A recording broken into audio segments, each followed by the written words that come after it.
जीनोस, एक लड़का जो एक नॉर्मल जिंदगी जीना चाहता है, इसीलिए वो खोलता है अपनी हीलिंग शॉप। लेकिन बिना हीलिंग डिग्री के सिस्टम के हाई-अप्स उसके खिलाफ खड़े हो जाते हैं और उसकी शॉप बंद करने की कोशिश करते हैं। फिर भी जीनोस अपनी जर्नी कंटिन्यू करता है और इसी दौरान उसके आसपास जुड़ती हैं कई अलग-अलग लड़कियां, जिससे शुरू होता है एक हैरम। ये एनिमे दिखाता है एक लड़के की स्ट्रगल, उसके ड्रीम्स और उसके नए रिलेशनशिप्स का सफर। तो चलिए शुरू करते हैं। जीनोस हज़रत किंगडम का एक यंग टैलेंटेड हीलर है। ये एक ऐसा नेशन है जिसका पूरा इतिहास हीलर्स ने ही बनाया है। हज़रत का रॉयल हॉस्पिटल अपने ब्रिलियंट फिजिशियंस के लिए पूरी दुनिया में मशहूर है, जो दुनिया को बेहतर बनाने में लगे रहते हैं। लेकिन जीनोस बाकी ट्रेंड और लाइसेंस डॉक्टर्स जैसा नहीं है। वो एक सेल्फ टॉट हीलर है जिसके पास कोई लाइसेंस नहीं। वो स्लम्स में ट्रीटमेंट करता है और अपनी एल्फ मेड लिली के साथ एक पुराने टूटे फूटे मैंशन में रहता है। जो भी उसे बिना सवाल किए फीस दे दे, उसका इलाज वो कर देता है। उसके घर में एक और साथी है, कार्मिला नाम की घोस्ट गर्ल, जो बस एमलेसली घूमती रहती है। एक सामान्य दिन सारे पेशेंट्स को ट्रीट करने के बाद जीनोस एक रिच क्लाइंट के घर जाता है ताकि ज्यादा पैसे कमा सके। उसी समय लिली डिनर बनाना शुरू करती है। जीनोस के जाते ही उसकी कई फैन गर्ल्स उसके क्लिनिक में पहुंच जाती हैं, सिर्फ उसके साथ कुछ समय बिताने के लिए। इनमें लिजर्ड गर्ल जोफिया, म्यूट फरी लिंगा और dark elf muscle mummy Loeve शामिल हैं। ये तीनों लड़कियां इस बात पर लड़ने लगती हैं कि सबसे पहले चेकअप कौन करवाएगा। वे चाहती हैं कि जीनोस उनके बॉडी की डिटेल में जांच करे, लेकिन लिली गुस्से में उन्हें बीच में रोक देती है क्योंकि उसे ये पसंद नहीं कि कोई उसके मालिक के पीछे पड़े। थोड़ी देर बाद वो उन्हें शांत कर डिनर पर रुकने का इनवाइट देती है। कहती है कि जब जीनोस लौटेगा तो सब साथ में खाना खाएंगे। लेकिन जैसे ही वो कपड़े धोने बाहर जाती है, फरी और मस्कुलर मम्मी डिनर से पहले स्टू टेस्ट करने से खुद को रोक नहीं पाती। एक सिप उन्हें और क्रेविंग दिला देता है और लिजर्ड गर्ल भी ज्यादा देर कंट्रोल नहीं कर पाती।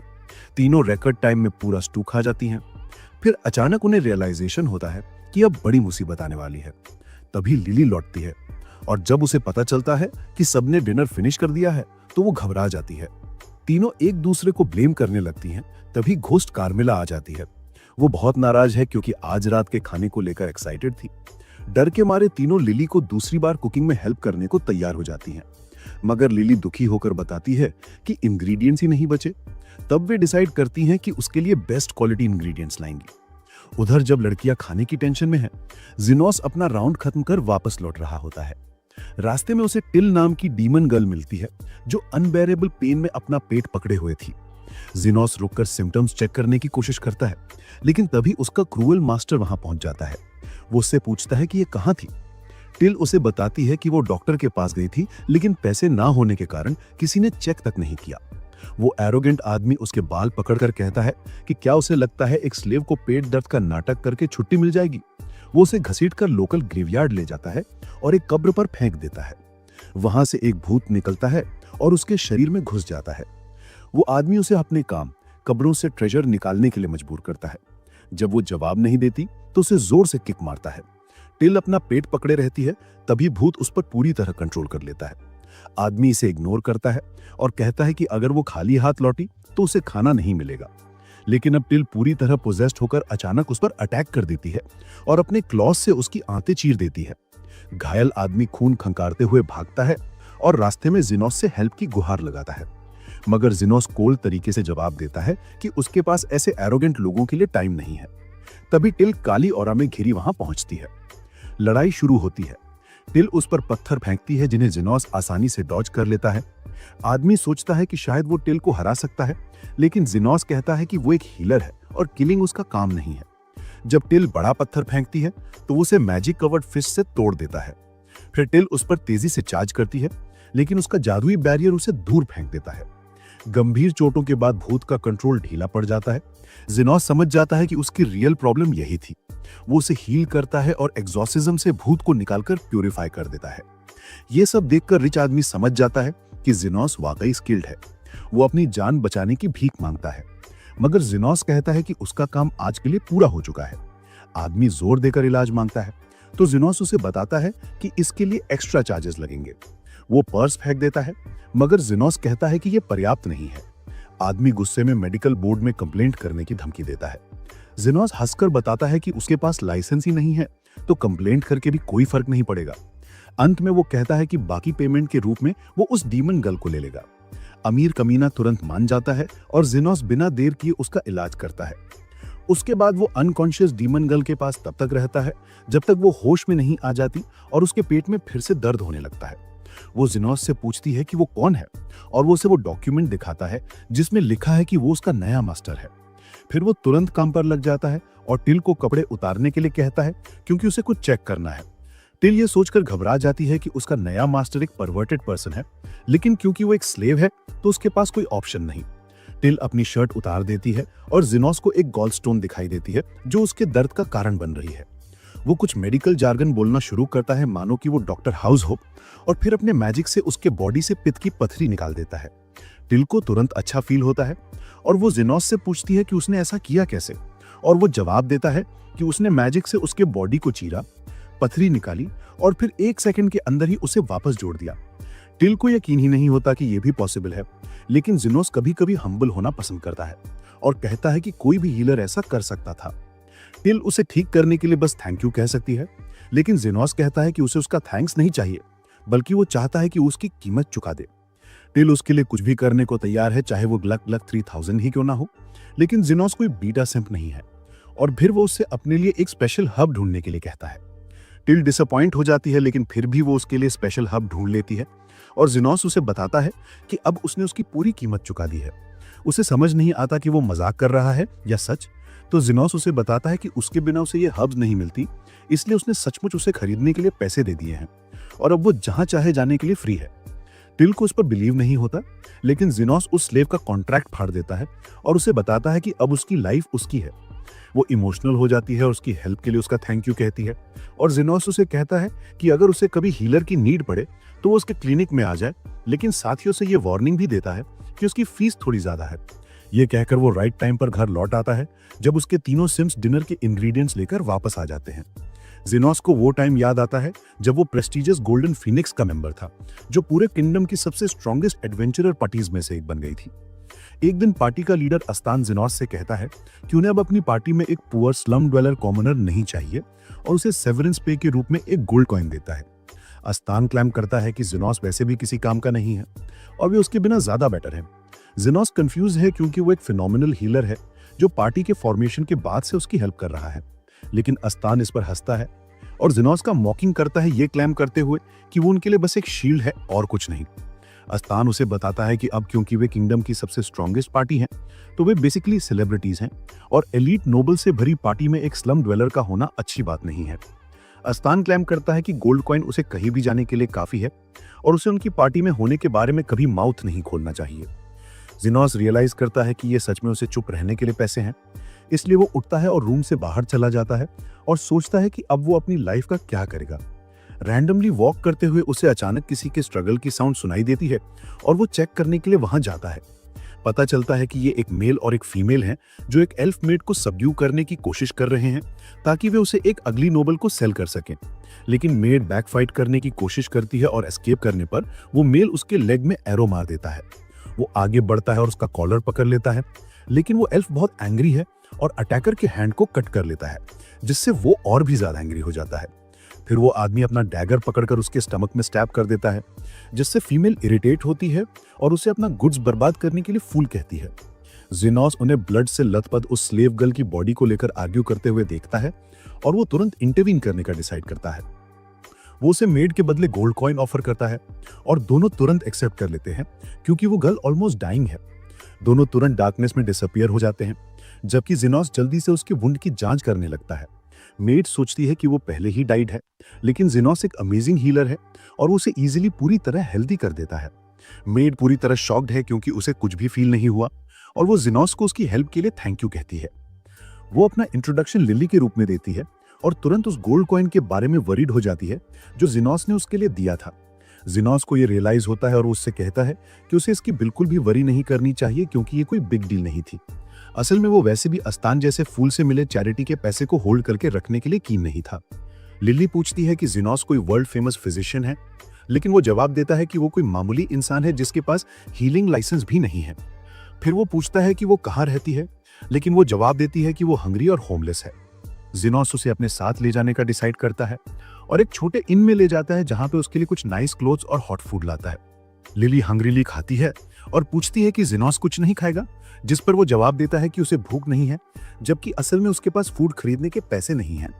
जब वो जॉब ढूंढने के बारे में सोच ही रहा था, तभी एक लिजर्ड मैन इन में पानी मांगता हुआ आता है। वो एक कुर्सी पर बैठ जाता है और उसकी बाह से खून टपक रहा है, मानो बुलेट वुंड हो। जेनोस उसके पास जाता है और उसके घाव की जांच करता है और कहता है कि चिंता की कोई बात नहीं है, ये तो बस एक स्क्रैच है। लिजर्ड मैन सोचता है कि जेनोस मंद बुद्धि है, लेकिन बिना कुछ कहे जेनोस अपनी बाहें उठाता है और हीलिंग स्पेल पढ़ता है, जिससे लिजर्ड मैन का घाव तुरंत पूरी तरह से हील हो जाता है। लिजर्ड मैन हैरान तो होता है, लेकिन साथ ही खुश भी होता है और शराब खाने से निकलने से पहले जेनोस को तुरंत कुछ पैसे दे देता है। जेनोस थोड़ा कंफ्यूज्ड है क्योंकि ये पहली बार है जब उसे किसी को ठीक करने के लिए पैसे मिले हैं। लिली का दावा है कि उसके लिए ये बिल्कुल नॉर्मल बात है, क्योंकि हीलर्स किसी को ठीक करने के लिए पैसे लेते हैं। जेनोस तय करता है कि अब से वो इसी प्रिंसिपल पर चलेगा और अपना क्लिनिक शुरू करेगा।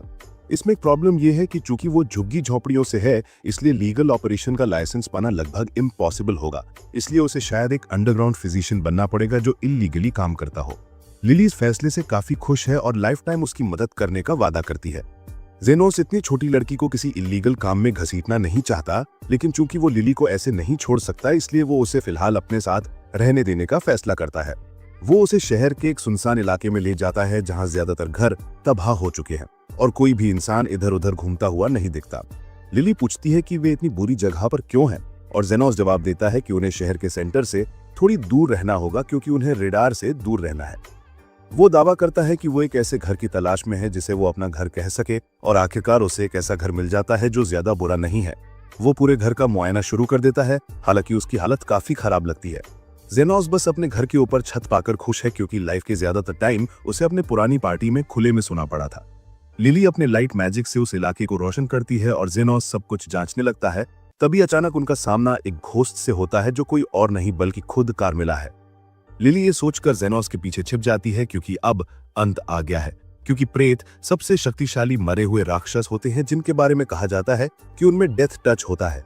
कार्मिला अपने महल में ताजा मांस को आते देखकर मुस्कुराती है और उन पर अटैक करने का फैसला करती है, लेकिन जेनोस शांति से अपना हीलिंग मैजिक चलाता है, जिससे उसकी भुजाएं गायब हो जाती हैं। वो एक इंसान को जवाबी हमला करते देख हैरानी से देखती है, जबकि लिली उसे हैरानी से देखती है और पूछती है कि आखिर वो एक रेत से कैसे लड़ रहा है। जेनोस उलझन में दिखता है और दावा करता है कि उसे समझ नहीं आ रहा कि इसमें क्या बड़ी बात है, क्योंकि वो पहले ही सैकड़ों रेत से लड़ चुका है। पता चलता है कि जब भी अस्तान को एंटरटेनमेंट की चाहत होती, वो जेनोस को सबसे गहरी काल कोठरी में भेज देता, जहां उसे रेत से निपटना पड़ता।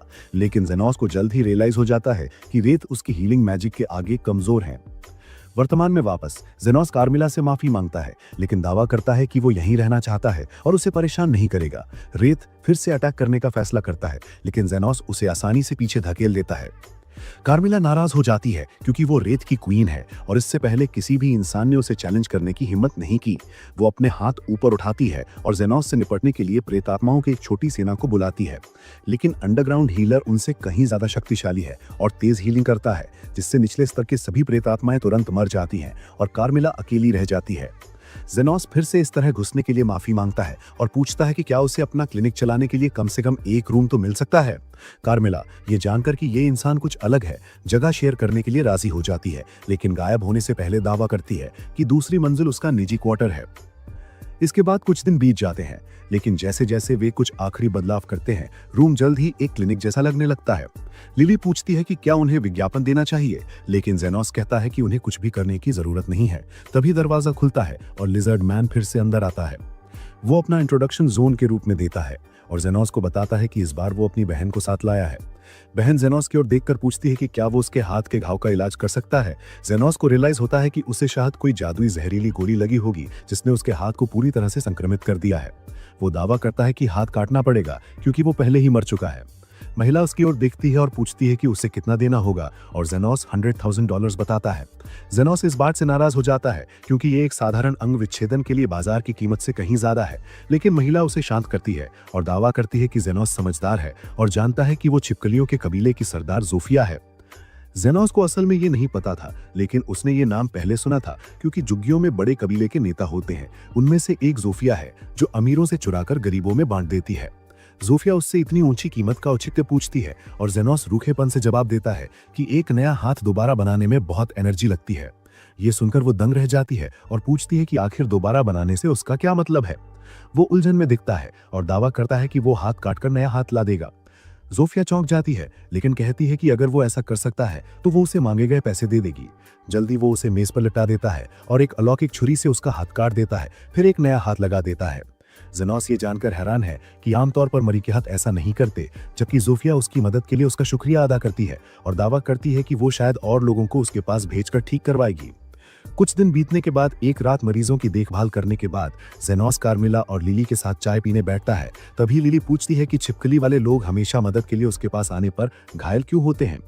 जेनोस दावा करता है कि भूमिगत बस्तियों में 3 गुट हैं जो लगातार युद्धरत हैं, एक छिपकली लोग, एक ऑर्क्स और आखिरी फरीस। तभी उसे कुछ आभास होता है और दरवाजा खुलता है। फरीस का एक झुंड रूम में दाखिल होता है और साथ में एक अर्धमानव लड़की होती है। वो लड़की खुद को फरीस की नेता लिंगा बताती है। जेनोस जानता है कि वो सारे जुए का काम संभालती है और काफी अत्याचारी है, इसलिए वो उसे बताता है कि वे आज के लिए बंद है, लेकिन अगर कोई आपातकाल हो तो वो देख सकता है।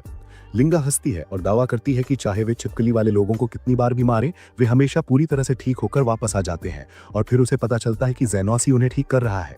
ये कहते हुए वो एक बड़ी कुल्हाड़ी पकड़ती है और उसकी ओर बढ़ने लगती है, कहते हुए कि वो उसे मार डालेगी ताकि वो छिपकली वाले लोगों की और मदद ना कर सके।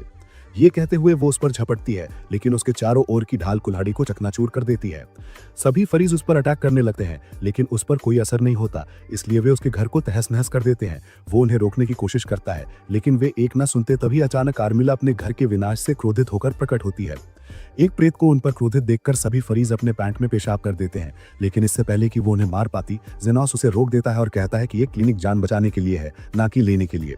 कार्मिला उसे अकेला छोड़ने का फैसला करती है और ऊपर चली जाती है, जबकि लिंगा तुरंत जमीन पर गिरकर माफी मांगता है, क्योंकि जो आदमी एक प्रेत से निपट सकता है वो एक बार में सभी फरीज को मिटा सकता है। जेनोस उन्हें चिंता न करने के लिए कहता है, क्योंकि उसे रियलाइज होता है कि उसके क्लिनिक के लिए शायद ग्राहकों की एक और कतार लग गई है। उसका क्लिनिक कुछ समय से खूब फल फूल रहा है, क्योंकि उसे लगातार छिपकली के साथ साथ फरीज ग्रुप से भी मरीज मिल रहे हैं। उनके अलावा अब एक ऑर्क भी आ गया है और वो जेनोस को बताता है कि उनकी नेता द महान लेडी लव बीमार है और वो चाहता है कि वो उनका इलाज करे। जेनोस उसे लेडी लव को क्लिनिक में लाने को कहता है, लेकिन ऑर्क मना कर देता है, कहते हुए कि लेडी लव अभी हिल भी नहीं सकती और फरीज और छिपकली वाले लोग लगातार आसपास मौजूद हैं, उपहार ला रहे हैं और बिल्डिंगें बना रहे हैं। लेडी लव इतने सारे दुश्मनों से घिरी जगह पर आने का रिस्क नहीं ले सकती। जेनोस थका सा आह भरता है और आखिरकार ऑर्क के पीछे पीछे उनके बांध तक जाने का फैसला करता है। वो अंधेरी गुफाओं से गुजरते हुए एक खुले स्थान पर पहुंचता है, जहां वो एक खूबसूरत मानसिल माँ को सिंहासन पर बैठी देखता है, जिसके चारों ओर ऑर्क का एक झुंड है। वो अपना इंट्रोडक्शन देता है, लेकिन लव दावा करती है कि वो उसे पहले से ही जानती है, क्योंकि छिपकली वाले लोगों और नए अंडरग्राउंड हीलर सिग्मा के बारे में जो बातें हो रही हैं, वे दोनों ही उसे जानते हैं। जेनोस इस बात से नाराज हो जाता है, क्योंकि वो अपने क्लिनिक का ज्यादा प्रचार नहीं चाहता, क्योंकि उसके पास कोई लाइसेंस नहीं है, तो अधिकारियों के साथ उसकी फजीती हो सकती है। वो उसकी प्रॉब्लम पूछता है और वो उसे खुद समस्या ढूंढने का चैलेंज देती है। जेनोस प्यार से उसके पास जाता है और उसके पूरे शरीर को किसी बाहरी चोट के लिए जांचता है, लेकिन उसे कुछ नहीं मिलता। इसके बाद वो उसकी किसी भी अंदरूनी चोट की जांच करने का फैसला करता है और जल्द ही उसे पता चलता है कि उसके पेट में एक गांठ है, जो कोई बच्चा नहीं बल्कि एक माइनर स्टोन है। वो उसकी तरफ देखता है और उसके बारे में पूछता है, तो वो उसे बताती है कि ये एक एक्सप्लोजिव स्टोन है जिससे उसने निगल लिया था। जेनोस पूछता है कि क्या किसी ने उसे जहर देने की कोशिश की थी, लेकिन वो दावा करती है कि ऐसा कुछ नहीं है, बल्कि चावल के गोले खाते समय उसने गलती से उसे निगल लिया था। जेनोस पलटकर उससे कहता है कि उसे कुछ समय और देना चाहिए, क्योंकि वो जल्द ही खुद को मार डालेगी, लेकिन लव उसे रोकती है और दावा करती है कि उसने गलती से उसे थोड़ा चबा लिया था, जिससे पत्थर बहुत अस्थिर हो रहा है और अगर वो जरा भी हिली तो वो फट जाएगा। ऑर्क्स तुरंत उसे घेर लेते हैं और दावा करते हैं कि वे उसके साथ मर जाएंगे, लेकिन उसका साथ नहीं छोड़ेंगे। जेनोस को ये ड्रामा पसंद नहीं आता और वहां से जाना चाहता है, लेकिन लव दावा करती है कि उसके पास एक संदूक में बहुत सारा खजाना छुपा है और वो चाहती है कि वो उसे ले ले। वो ये सुनकर थोड़ा उलझन में पड़ जाता है और सोचता है कि वो मजाक कर रही है, लेकिन लव तुरंत उसे एक सुनहरी चाबी थमा देती है और कहती है कि वो इससे खजाना खोल सकता है। जेनोस पूछता है कि वो ऐसा क्यों कर रही है और लव कहती है कि उसने सुना है कि जेनोस हमेशा उचित दाम मांगता है, लेकिन बच्चों के लिए वो एक पैसा भी नहीं लेता। लव को उसकी ये बात बहुत पसंद आई थी और वो चाहती है कि वो अपना अच्छा काम जारी रखे। जेनोस आह भरता है और आखिरकार इस समस्या से निपटने का फैसला करता है। वो पीछे मुड़कर उसके पास जाता है, अपनी जादुई छुरी निकालता है और उसका पेट चीर देता है। ऑर्क्स डर जाते हैं और उस पर अटैक करने की कोशिश करते हैं, लेकिन इससे पहले कि वे उसे घेर पाते, वो माइनर स्टोन निकालता है और उसका पेट ठीक कर देता है। वो ये देखकर चौंक जाती है क्योंकि उसने ऐसा पहले कभी नहीं देखा था, लेकिन तुरंत जेनोस को चेतावनी देती है कि वो इसे फेंक दे इससे पहले कि ये फट जाए। जेनोस जरा भी नहीं हिचकिचाता और पत्थर को अपनी मुट्ठियों में जकड़ लेता है, तभी पत्थर जोर से फट जाता है। धूल जमने के बाद लव ये देखकर हैरान रह जाती है कि जेनोस पर एक खरोंच तक नहीं आई। वो खुद पर से धूल झाड़कर चाबी लव पर फेंक देता है और वहां से चला जाता है। लव उसे रोकती है और पूछती है कि उसने उसे ठीक क्यों किया, जबकि वो सारा पैसा अपने लिए ले सकता था। लेकिन जेनोस दावा करता है कि वो उचित कीमत मांगता है और वो जो उसे दे रही थी वो एक साधारण ऑपरेशन के लिए बहुत ज्यादा थी। उस दिन के बाद तीनों गुटों के नेता नियमित रूप से उससे मिलने आने लगते हैं, भले ही उनके पास जाने का कोई कारण ना हो। जेनोस इसे बस उनकी पूरी तरह से बेरोजगारी का नतीजा मानता है, लेकिन लिली को शक होता है कि वे जेनोस को पसंद करते हैं, जिसकी पुष्टि कार्मेला करती है, जो दावा करती है कि तीनों नेता उसके प्यार में पागल हैं और जल्द ही उसके लिए युद्ध छेड़ देंगे। जेनोस इसे नजरअंदाज करता है, ये दावा करते हुए कि वो बस एक मामूली मरी के हाथ है और कुछ नहीं। लेकिन कार्मेला की बात सच साबित होती है जब एक दिन तीनों गुटों के नेता एक एक करके उससे मिलने आते हैं, उपहार और खाना लेकर, और कहते हैं कि वे अगले दिन युद्ध छेड़ने वाले हैं। अगली सुबह तीनों गुट अपने अपने आदमियों के साथ युद्ध के मैदान में मिलते हैं, आपस में बकवास करते हुए आखिरकार ये तय करने की तैयारी में लग जाते हैं कि अंडरवर्ल्ड का निर्विवादित राजा कौन है। लड़ाई शुरू होने से पहले ही जेनोस और लिली स्टेडियम में पहुंच जाते हैं, लेकिन लड़ाई रोकने के बजाय अंडरग्राउंड डॉक्टर उन्हें एक बार में सब कुछ खत्म करने को कहता है। इस बात की पुष्टि के साथ जोफिया अपने खंजर निकाल कर लिंगा पर अटैक करके पहला वार करने की कोशिश करती है, लेकिन वो रुएदार तेज है और अटैक को चकमा देने में कामयाब हो जाता है और भी इस कार्रवाई में शामिल होने का फैसला करता है और जोफिया पर कूद पड़ता है, लेकिन वो अटैक को चकमा देकर पीछे हट जाती है। तभी चारों तरफ अफरा तफरी मच जाती है क्योंकि सभी गुट एक दूसरे पर जानलेवा अटैक करने लगते हैं और हर गुट के नेता एक दूसरे को मारने के इरादे से जानलेवा वार करते हैं। लिली इस सब से बहुत परेशान लगती है, लेकिन जल्द ही चीजें एक अजीब मोड़ ले लेती हैं क्योंकि वे पूरे दिन लड़ते रहते हैं, लेकिन किसी वजह से कोई भी मरता या हार नहीं मानता और उनके सारे घाव जादुई रूप से ठीक होते रहते हैं। आखिरकार नेताओं को रियलाइज होता है कि जेनोस उन सभी को एक साथ ठीक कर रहा है और वो जवाब देता है कि उसे परवाह नहीं कि वे कब तक लड़ते रहें, लेकिन वे उसके मरीज हैं, इसलिए वो उन्हें ठीक करता रहेगा। ये सुनकर नेता हंसने लगते हैं क्योंकि उन्हें रियलाइज होता है कि ये कितनी बेवकूफ़ी है। वे एक समझौता करने और शांति से अंडरवर्ल्ड पर राज करने का फैसला करते हैं। लिली इससे बहुत खुश लगती है, जबकि जेनोस का दावा है कि वो उनसे बहुत पैसे लेगा क्योंकि इतने सारे लोगों को एक साथ ठीक करना बहुत मुश्किल काम है। कुछ दिन बीतने पर जोफिया और उसका भाई ठीक होने के लिए एक बार फिर जेनोस के क्लिनिक जाते हैं। लिंगा और लो दोनों भी वहां आराम कर रहे हैं, जबकि जेनोस जोफिया से पूछता है इस बार उसे चोट कैसे लगी। जोफिया दावा करती है कि वो एक चोर है जो बहुत अमीर रईसों को चुनती है और उनसे चोरी करके झुग्गी झोपड़ियों में रहने वाले गरीब लोगों में बांट देती है, और कल जब वो ऐसा कर रही थी तो शाही पहरेदारों से उसकी झड़प हो गई और वो घायल हो गई। उसका भाई दावा करता है कि उसका मामला अलग था क्योंकि आयरन रोज नाम की एक पागल औरत ने उसे खुलेआम पकड़ लिया और एक पर बरसने लगी। कार्मेला मुस्कुराती है और जेनोस से कहती है कि उसे लगता है कि ये आयरन रोज जल्द ही उससे मिलने आ सकता है क्योंकि वे वर्षों में पहली बार तीनों युद्धरत गुटों को एकजुट करने में कामयाब रहा है और रईसों को ये खतरा लग सकता है। जेनोस दावा करता है कि वो इन सबसे निपटना नहीं चाहता और लिली द्वारा उन सभी के लिए तैयार की गई दावत खाने बैठ जाता है। कार्मेला की बात सच साबित होती है क्योंकि आयरन रोज नाम की वो महिला पहले ही झुग्गियों में घुस चुकी है और शांति देखकर हैरान रह जाती है क्योंकि फरी लिजर्ड वालों के साथ ताश खेल रहे हैं और ऑक्स और फरी मजाक और हंसी मजाक कर रहे हैं। वो एक लिजर्ड मैन को चुपचाप बैठे बियर पीते हुए देखती है, इसलिए वो उसके पास जाती है और कहती है कि उसे झुग्गियों में आए हुए काफी समय हो गया है और चीजें बहुत बदल गई हैं। लिजर्ड मैन उसे देखता है और कहता है कि अब जब वे सब एक दूसरे को जान गए हैं तो उन्हें रियलाइज हो गया है कि वे सब एक जैसे हैं, इसलिए लड़ने की कोई जरूरत नहीं है। महिला उससे पूछती है कि युद्ध रोकने वाला मध्यस्थ कौन था, लेकिन लिजर्ड मैन दावा करता है कि मध्यस्थ को कम ही जाना जाता है, इसलिए वो नाम नहीं बताएगा। इस पर पागल महिला उसका कॉलर पकड़ लेती है और उसकी बंदूक उसके पेट में तान देती है और उसे गोली मारने की धमकी देती है, लेकिन वो फिर भी जेनोस को छोड़ने से इनकार कर देता है और मदद के लिए चिल्लाने में कामयाब हो जाता है। शुक्र है कि जोफिया और उसका भाई पास में ही चल रहे थे, जिससे महिला भागने पर मजबूर हो जाती है, लेकिन वो देखती है कि जोफिया के हाथ के घाव पहले ही ठीक हो चुके हैं। वो शहर से गुजरती है और देर रात जेनोस क्लिनिक पहुंचती है। वो रूम में घुसकर उससे शहर पहुंचने का रास्ता पूछती है, लेकिन जैसे ही वो मदद करने की कोशिश करता है वो तुरंत अपनी बंदूक निकालती है और उस पर एक धुएं का ग्रेनेड दाग देती है, जबकि लिली डरी हुई देखती रहती है और सोचती है कि अब क्या होगा। महिला बताती है कि वो कुछ समय से कल्पित बॉनो को निशाना बनाने वाले अपहरणकर्ता की जांच कर रही थी और आखिरकार आज वो उसे मिल गया है। लिली उसे समझाने की कोशिश करती है कि जेनोस कोई अपहरणकर्ता नहीं है, लेकिन वो उसकी बात सुनने से इनकार कर देता है और कहता है कि बिना उचित प्रक्रिया के दूसरी प्रजातियों के बच्चों को गोद लेना गैरकानूनी है। लिली इस पर भड़क जाती है और उसे बताती है कि जेनोस ने उसे बचाया था और उस महिला को रियलाइज होता है कि उसने जल्दबाजी में निष्कर्ष निकाल लिया था। वो लिली को यकीन दिलाती है कि उसने उस पर नींद की गोली चलाई है और वो नहीं मरेगा, लेकिन जब जेनोस गैस के बादल से बिल्कुल ठीक ठाक बाहर निकलता है तो वो हक्की बक्की रह जाती है। महिला बिना किसी चेतावनी के उस पर गोली चलाने के लिए उससे माफी मांगती है, लेकिन फिर पूछती है कि वो कैसे ठीक हो सकता है। जिनोस जवाब देता है कि उसने बस सामान्य जादू से उसके अटैक को रोक दिया था और उसे इस बात पर यकीन करना मुश्किल लगता है। वो दावा करती है कि उसकी जादुई गोलियों को कोई नहीं रोक सकता, लेकिन अगर जिनोस एक प्रतिभाशाली जादूगर होता जिसने अपना पूरा जीवन रक्षात्मक जादू में लगा दिया होता तो बात अलग होती। जिनोस उसे बताता है कि वो ऐसा कुछ नहीं है, लेकिन महिला ये कहते हुए उसकी बात मानने से इनकार कर देती है कि वे भले ही कम प्रोफाइल रखना चाहता हो, लेकिन वे शाही नाइटों के उपसेनापति कृष्ण को धोखा नहीं दे सकते। जिनोस और लिली दोनों ही उस महिला की असली हकीकत जानने के बारे में चिंतित हैं और वो उनसे अपने जांच अभियान में सहयोग करने का अनुरोध करती है। जिनोस तुरंत तीनों नेताओं को अपने घर से दूर रहने का संकेत भेजता है, उम्मीद करता है कि वे उसका पालन करने में सक्षम होंगे। फिर वे कृष्णा से बात करने बैठ जाती है, जो उसे बताती है कि शाही नाइटों के साथ सहयोग करना सभी नागरिकों का कर्तव्य है और वो उस व्यक्ति को गिरफ्तार करने में उसकी मदद चाहती है जिसने 3 अर्धमानव प्रजातियों के बीच दशकों से चली आ रही दुश्मनी को खत्म किया है। जिनोस ये जानकर घबरा जाता है कि वो पागल महिला उसे गिरफ्तार करने आई है, लेकिन कृष्णा अपनी बात जारी रखते हुए कहती है कि जो कोई भी 3 अर्धमानव तबीलों को नियंत्रित कर सकता है वो वाकई बहुत ताकतवर होगा और वो ऐसे किसी को खुला नहीं छोड़ सकती क्योंकि वे शहर की व्यवस्था के लिए खतरा बन सकते हैं। वो बताती है कि उसने झुग्गीवासियों को उसकी पहचान के बारे में बताने की कोशिश की थी और इससे उसे और भी यकीन हो गया है कि परछाई के पीछे का आदमी एक दुष्ट मास्टरमाइंड है जो लोगों को नियंत्रित करने में माहिर है। जिनोस घबराहट में उसे समझाने की कोशिश करता है कि जिस व्यक्ति को वो ढूंढ रही है वो शायद ही कम लोगों से मिलना चाहता हो, लेकिन कृष्णा उसकी बात मानने से इनकार कर देता है और कहता है कि जो व्यक्ति 3 कबीलों को एक कर सकता है वो जल्द ही पूरे देश के लिए खतरा बन सकता है। फिर वे जिनोस से सुझाव देता है कि चूंकि रात बहुत हो गई है तो उसे घर लौट जाना चाहिए। वो उसे शहर का रास्ता दिखाने की पेशकश करती है, लेकिन जैसे ही वो जाने के लिए तैयार होती है तो कृष्णा को एक कोने में खाली बिस्तर दिखाई देता है। जिनोस उसे बताता है कि वो उस बिस्तर को फेंकने ही वाला था क्योंकि अब उसका कोई इस्तेमाल नहीं होता और वो तुरंत उसे बताती है कि अब से वो उसका इस्तेमाल करेगी। जिनोस बेगबुती है तो कृष्णा उसे बताती है कि उसे झुग्गियों के पास एक ऑपरेशनल बेस बनाना होगा ताकि वे अपने शिकार को ढूंढ सके और इसीलिए वो फिलहाल यहीं रहेगी। वो जिनोस से कहती है कि उसे किसी चीज़ की चिंता करने की जरूरत नहीं है क्योंकि वे किराया दे देगी। तभी कार्मिला नीचे आती है और उसे एक और खतरनाक औरत के बारे में चिढ़ाती है जो उसकी जिंदगी में घुस आई है। क्रिश अपने अधिकार का इस्तेमाल करके जिनोस को अपने घर पर रहने के लिए मजबूर करती है, लेकिन इससे लिली को बहुत जलन होती है।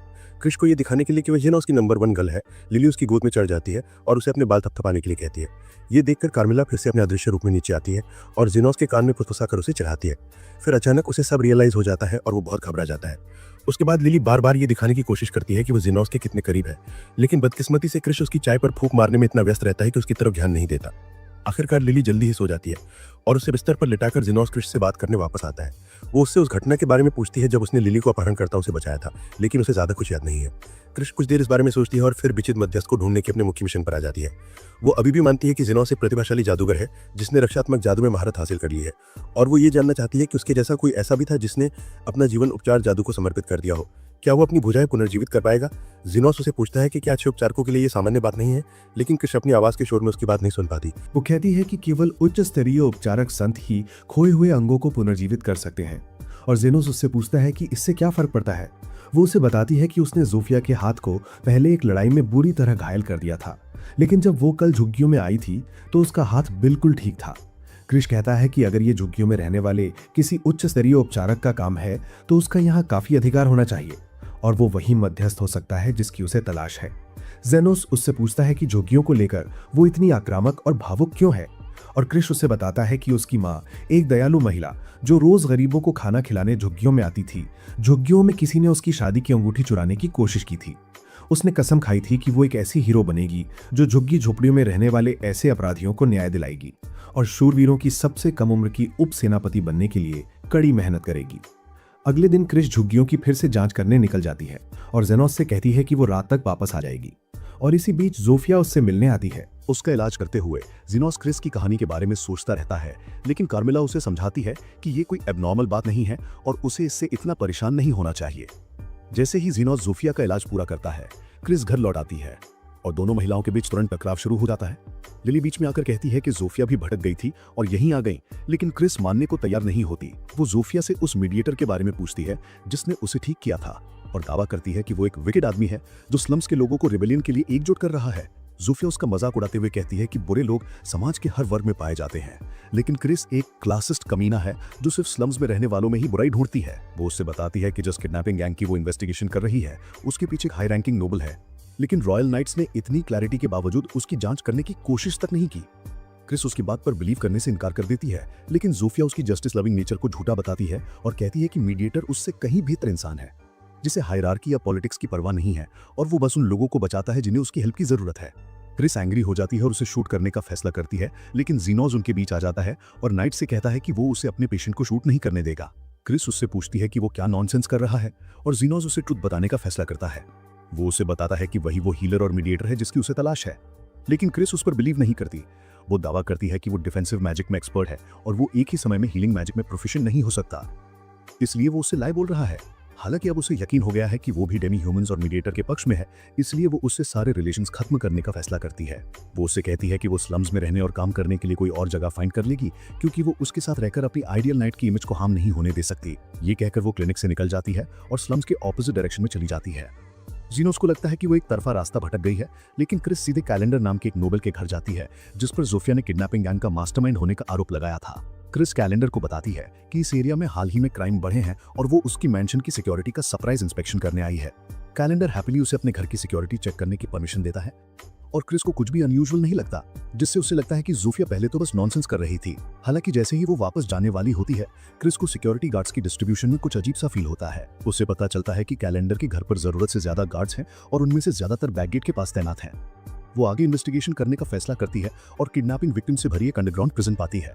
वो बच्चों से कहती है कि डोंट वरी, क्योंकि वो उन्हें रेस्क्यू करने आई है, लेकिन तभी कोई उसकी बैक में शूट कर देता है। क्रिस पलटकर कैलेंडर को देखती है जिसने उसे उसकी ही गन से शूट कर दिया था, जो उसके मैंशन में एंटर होने से पहले ही सीज कर ली गई थी। वो उसे फिर से शूट करता है, जिससे उसका आर्म टूट जाता है और फिर उस पर लाफ करते हुए कहता है कि फेमस आयरन रोज उसके सामने एक हेल्पलेस बिच बन गई है। क्रिस को रियलाइज होता है कि अब वो किसी को रेस्क्यू नहीं कर पाएगी, लेकिन लकीली जोफिया जीनोस को परफेक्ट टाइम पर उस जगह पहुंचा देती है। कैलेंडर विदाउट वेस्टिंग टाइम उस पर फायर कर देता है, लेकिन जीनोस इजीली सब कुछ ब्लॉक कर देता है। इससे वो फैट विलन स्कैर्ड हो जाता है और दूसरी गन निकालने की कोशिश में लड़खड़ाकर गिर जाता है। जीनोस उसे उठाकर उसकी ओर पॉइंट करता है और कैलेंडर मर्सी की भीख मांगता है। जीनोस से कहता है कि उसे ग्रेटफुल होना चाहिए कि एक नोबल उससे अपॉलॉजी मांग रहा है। जीनोस बस साय करता है और उस यूजलेस पीस ऑफ गार्बेज पर फायर कर देता है, जिससे उसकी डेथ तो नहीं होती, लेकिन वो लंबे समय के लिए अनकॉन्शियस हो जाता है। फिर वो क्रिस की ओर टर्न करता है, जिसने अज्यूम कर लिया है कि उसकी डेथ आने वाली है।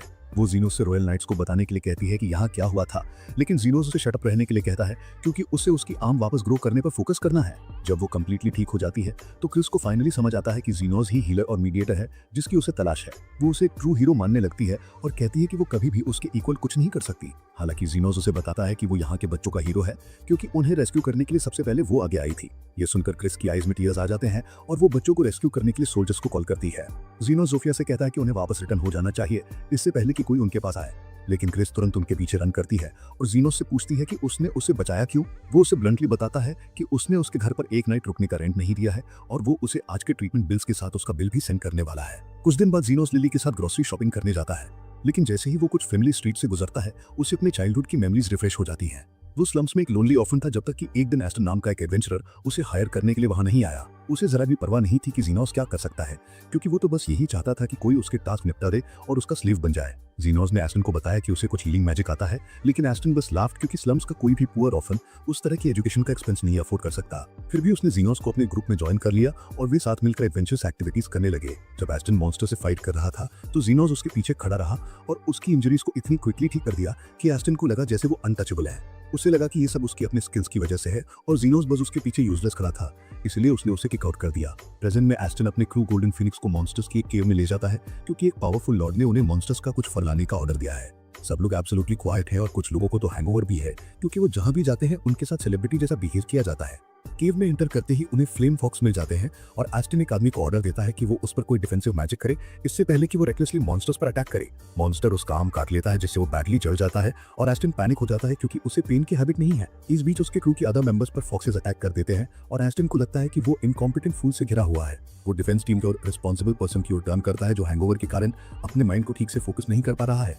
एस्टन सभी को रिट्रीट का ऑर्डर देता है और केव से बाहर निकलते ही वो एक दूसरे पर फेलियर का ब्लेम करने लगते हैं। डिफेंस टीम कहती है कि शायद जीनोस उन पर इस टाइम हीलिंग मैजिक का यूज कर रहा था। एस्टन इस बात पर बिलीव नहीं करता, क्योंकि उसने कभी इस पर अटेंशन नहीं दिया, लेकिन वो एक सूटेबल हीलर को अपॉइंट करने का फैसला करता है। कुछ वीक्स बाद एस्टन और उसका क्रू यूमिन नाम के एक हीलर के साथ केव में रिटर्न होते हैं। अनफॉर्चुनेटली इस टाइम मॉन्स्टर्स उनके लिए प्रिपेयर्ड हैं और वे तुरंत उनके क्रू पर सरप्राइज अटैक कर देते हैं। एस्टन मॉन्स्टर्स के अटैक्स को ब्लॉक करता है, लेकिन उसके क्रू का मेडिसिन एक फायरबॉल की चपेट में आ जाता है, जो उसके डिफेंसिव मैजिक को बर्न करके उसे इंजर कर देता है। ह्यूमन तुरंत उसका ट्रीटमेंट शुरू कर देती है, लेकिन उसे रियलाइज होता है कि उसे हॉस्पिटलाइज कराना होगा। इस बीच एस्टन मॉन्स्टर्स पर स्ट्राइक करने के लिए स्ट्रगल करता है और क्विकली टायर्ड हो जाता है और उसे कुछ समझ नहीं आता। ह्यूमन उसे बताता है कि उन्हें रिट्रीट करना होगा क्योंकि अगर उन्होंने और टाइम वेस्ट किया तो मेडिसिन डाई हो जाएगा और एस्टन रिलक्टेंटली ऑर्डर देता है। केव के बाहर पहुंचकर वो डिफेंस टीम पर अपना वर्क ठीक से नहीं करने का ब्लेम करता है, लेकिन ह्यूमन उसे बताता है कि ये उसकी मिस्टेक नहीं है। एस्टन अपना अटेंशन उस पर फोकस करता है और उसे मेडिसिन को तुरंत ठीक करने के लिए कहता है ताकि वे अगेन फाइट कर सकें। लेकिन ह्यूमन पूछती है कि क्या वो रिटार्डेड है। वो कहती है कि ओनली सेंट्स और कुछ हाई लेवल हीलर्स ही ऐसी इंजरीज को इमीडिएटली ठीक कर सकते हैं। और इससे एस्टन को वंडर होता है कि क्या जीनोस वाकई उन्हें हर टाइम इतनी सीरियस डैमेज से बचा रहा था। सून वो सिटी रिटर्न होता है जहां नोबल का सर्वेंट उसे बताता है कि वो अपने मिशन में फेल हो गया है और उसे फिर कभी सिटी में अपना फेस नहीं दिखाना चाहिए। एस्टन पैनिक हो जाता है और एक और चांस मांगता है, इस फेलियर के लिए जीनोस को ब्लेम करते हुए। बटलर उसे वो चांस देता है जिसकी उसने होप की थी और एस्टन जीनोस को वापस जॉब पर रखने का फैसला करता है ताकि वो अपनी टैलेंट का फिर से यूज कर सके और फेम गेन कर सके। सून एस्टन और डिफेंसमैन ग्वाइले जीनोस को ढूंढने के लिए स्लम्स में जाते हैं और ऐसा करने के लिए वो 3 डेमी ह्यूमन ट्राइब्स की हेल्प लेने का फैसला करते हैं। वे सबसे पहले लिजर्डमैन ट्राइब के पास जाते हैं और एस्टन जोफिया को बताता है कि वो जीनोस नाम के एक हीलर की सर्च में है जो 2 महीने पहले स्लम्स में आया था। ये सुनकर जोफिया अनकंट्रोलेबली लाफ करने लगती है और कहती है कि एस्टन वाकई इतना स्टूपिड लग रहा है कि जीनोस जैसे स्किल्ड पर्सन को जॉब से निकाल रहा है। रेड हेड मैन अपसेट हो जाता है और अपनी स्वॉर्ड निकालने की कोशिश करता है, लेकिन लिजर्डमैन वॉरियर्स से घिरा देखकर वो बैक हट जाता है। जोफिया उसे घर जाने के लिए कहती है क्योंकि ना तो उसके पास और ना ही जीनोस के पास उसकी जैसे फूल से डील करने का टाइम है। आस्टन इस पर फ्लेयर अप हो जाता है, लेकिन जोफिया की कोल्ड आइज से उसे दोनों के बीच पावर के डिफरेंस का रियलाइज होता है और वो इमीडिएटली बैक हट जाता है। फिर वो बीस्टमैन ट्राइब के पास जाता है और लिंगा भी उसका मजाक उड़ाती है कि उसने जीनस को जॉब से निकाल दिया। वो उससे कहती है कि वो उसके जैसे किसी के साथ डील नहीं करना चाहती और इससे पहले कि आस्टन उसे इंटिमिडेट करने की कोशिश भी करे, वो अपनी स्पीड का डिमॉन्स्ट्रेशन करके उसे स्केयर कर देती है। इसके बाद वो ऑक्स के हाइडआउट पर जाता है और लियो से भी सेम रिस्पॉन्स पाता है, लेकिन इस टाइम वो इतना स्मार्ट है कि बिना किसी हार्डनेस के बाहर निकल जाता है। आउटसाइड आकर आस्टन एंगर से ब्लास्ट होता है क्योंकि उसे बिलीव नहीं होता कि स्लम्स में जीनस का इतना इन्फ्लुएंस हो सकता है। सडनली गाइल देखता है कि जीनस लिली के साथ स्ट्रीट पर वॉक कर रहा है और दोनों उसका कन्फ्रंट करने जाते हैं।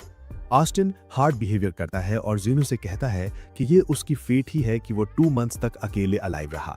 जीनस आंसर देता है कि उसके पास उससे टॉक करने का टाइम नहीं है और वो अपने वे चला जाता है, लेकिन इससे आस्टन इरिटेटेड हो जाता है और शाउट करके कहता है कि वो उसे पार्टी में वापस ज्वाइन करने आया है।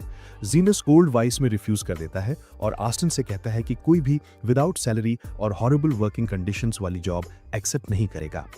Red haired man insulted feel करता है और जीनस से कहता है कि उसे ग्रेटफुल होना चाहिए कि वो इतने फेमस पार्टी का पार्ट बन रहा है। जीनस जाई करता है और कहता है कि अगर उसकी पार्टी इतनी डेस्परेट है तो वो उसकी हेल्प जरूर करेगा, लेकिन इस टाइम वो हीलिंग और डिफेंसिव स्पेल्स के लिए हैवी अमाउंट चार्ज करने वाला है। आस्टन ये सुनकर शॉक्ड रह जाता है और जीनस से कहता है कि उसे ऐसी डिमांड्स नहीं करनी चाहिए क्योंकि उसके पास और कोई ऑप्शन नहीं है। तभी स्लम से कुछ लोग वहां आ जाते हैं और जीनस से हैप्पीली बातें करने लगते हैं। सून वो लोगों से एनसर्कल हो जाता है और आस्टन समझ नहीं पाता कि क्या हैपन हो रहा है। सबके चले जाने के बाद जीनस होम वापस जाने का फैसला करता है और आस्टन उस पर शाउट करने लगता है। उसे रिमाइंड कराता है कि वही तो उसे स्ट्रीट से पिकअप करके लाया था। जीनस को उसकी नॉनसेंस से फेड अप हो गया है, इसलिए वो उससे कहता है कि अब टू लेट हो चुकी है। वो ये कहकर वहां से जाने लगता है और एंग्री आस्टन उस पर अटैक करने का फैसला करता है। हावेवर जीनस तक रीच होने से पहले ही उसे एक बुलेट लग जाती है और वो स्ट्रीट के साइड गिर जाता है। क्रिस उसे रॉयल गार्ड्स के सब कमांडर के सामने किसी पर अटैक करने की कोशिश करने के लिए फुलिश कहती है और जीनस उसे हियर देखकर सरप्राइज्ड हो जाता है। वो पूछता है कि वो लोकेलिटी के इस पार्ट में क्या कर रही है और क्रिस आंसर देती है कि वो उसे सर्च कर रही थी और लॉस्ट हो गई थी, लेकिन इवेंचुअली सब ठीक हो गया। जब वे टॉक करते हैं तो आस्टन और भी अमेज्ड हो जाता है क्योंकि जीनस के न सिर्फ लोकेलिटी के लीडर्स बल्कि रॉयल गार्ड से भी अच्छे रिलेशंस हैं। जैसे ही वो उठता है, क्रिस उसे बताती है कि उसे अटैक की कोशिश के एलिगेशन में अरेस्ट कर लिया गया है। आस्टन इमीडिएटली इसका ब्लेम गाइल पर डाल देता है और रन अवे हो जाता है, ये डिसाइड करके कि वो जीनस को लेटर उसकी इग्नोरेंस के लिए लेसन सिखाएगा। कुछ दिन बाद सभी लोग जीनस के होम गैदर होते हैं और डिस्कस करने लगते हैं कि आस्टन और उसके सर्वेंट ने उन सभी से हाउ कांटेक्ट किया। 3 बॉसेस जीनस को बताते हैं कि उन्होंने अपने स्पाइज उनके पीछे लगा दिए ताकि अगर वो कोई डिस्टर्बेंस क्रिएट करें तो वे डिसअपियर हो जाएं, लेकिन सरप्राइजिंगली वे विदाउट एनी ट्रेस डिसअपियर हो गए। लिली रिलीफ फील करती है ये सोचकर कि उन्होंने जीनस का चेस करना स्टॉप कर दिया है, लेकिन तभी कार्मिला उसके पीछे आती है और कहती है कि वे शायद अंडरग्राउंड गिल्ड में चले गए होंगे जो राइट प्राइस पर हर तरह की इलीगल रिक्वेस्ट को हैंडल करता है। ये सुनकर लिली स्केर्ड हो जाती है, लेकिन जीनस उसे बताता है कि अंडरग्राउंड गिल्ड बहुत ज्यादा मनी लेता है और कार्मिला फर्दर कहती है कि अगर आस्टन उसे वापस गेन करने के लिए इतना डेस्परेट था तो इसका मतलब है कि वो डिफिकल्ट टाइम से गुजर रहा है और मनी की शॉर्टेज है। लिली फाइनली ये सुनकर रिलीफ फील करती है, लेकिन फिर जोफिया उसे एक वियर्ड मर्सनरी के बारे में बताती है जिसके बारे में कहा जाता है कि वो कोई भी वर्क एक्सेप्ट कर सकता है, यहाँ तक कि अगर कुछ कंडीशंस फुलफिल हों तो बिना सैलरी के भी। उस नाइट लेटर लिली जीनस को अवेक पाती है, इसलिए वो उसके लिए टी बनाती है और उसे रिलैक्स कराने के लिए उसके हेड पर जेंटल पैट करती है। इसके बाद वो क्विकली स्लीप हो जाती है और जैसे ही जीनस उसे बेड पर लेटाता है वो कार्मिला को आउटसाइड उसका वेट करते हुए पाता है। वो उसे अपनी पार्टी के बारे में ओपनली टॉक करने के लिए एनकरेज करती है और जीनस उसे कहता है कि उसे आस्टन को देखते ही उसके फेस पर पंच मार देना चाहिए था। फिर वो पूछती है कि वो हीलिंग मैजिक में इतना एक्सपर्ट कैसे हो गया और जीनस उसे बताता है कि चाइल्डहुड में उसने एक डेड पर्सन को अलाइव करने की ट्राई की थी, लेकिन उसके गुरु ने उसे बैडली बीट अप किया था। कार्मिला ये सुनकर शॉक्ड हो जाती है क्योंकि रिवाइवल एक फॉरबिडन टॉपिक है और फिर वो उसे बताना शुरू करती है कि कैसे 300 इयर्स पहले जब वो अलाइव थी तब आर्टिफिशियल लाइफ फॉर्म्स हुआ करते थे। वो उन हॉरिबल गोलम्स के बारे में बताती है जिनका यूज डीमन आर्मी ने ह्यूमंस के अगेंस्ट वॉर में किया था और स्टोरी फिनिश होने के बाद जीनस स्लीप करने का फैसला करता है।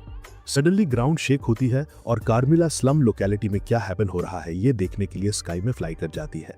वो देखती है कि लोकेलिटी के कुछ पार्ट्स में फायर लगी हुई है और एक जाइंट गोलम उसमें माहिम मचा रहा है और वो पैनिक हो जाती है ये सोचकर कि उसने गोलम को मेंशन करके लोकेलिटी को अनलगी बना दिया है।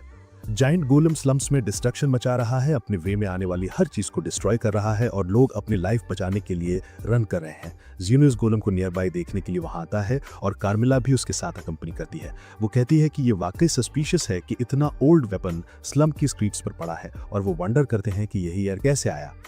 तभी 3 गैंग लीडर्स वहां रीच करते हैं और जीनस ये देखकर हैप्पी होता है कि वो ओके हैं।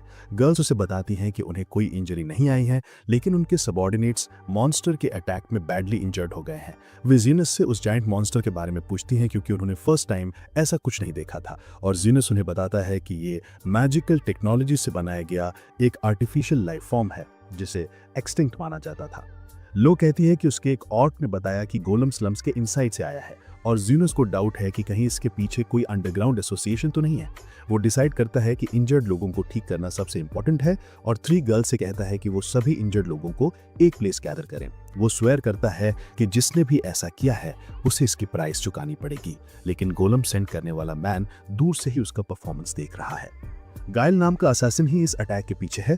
उसने ये वर्क तब लिया जब आस्ताहन ने उससे रिवेंज लेने के लिए कांटेक्ट किया था और उसने उससे ज्यादा मनी भी नहीं लिए क्योंकि उसे आस्ताहन के मनी से ज्यादा उसके इंटेंशंस में इंटरेस्ट था। जब गायल को पता चला कि आस्ताहन बस जीनस और उसके नियर बाई सभी लोगों पर अपनी फ्रस्ट्रेशन निकालना चाहता था तो वो लाफ्ट हो गया, लेकिन उसने ये डील एक्सेप्ट कर लिया क्योंकि ये उसके डिस्टॉर्टेड नेचर को सैटिस्फाई करने के लिए इनफ था।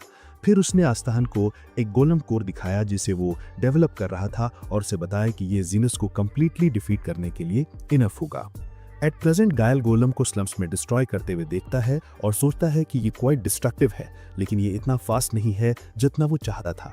वो वंडर करने लगता है कि जीनस को कैसा फील होगा जब उसके नियर बाय लोग एक एक करके डाई होने लगेंगे, लेकिन जीनस ऐसा हैपन नहीं होने देगा।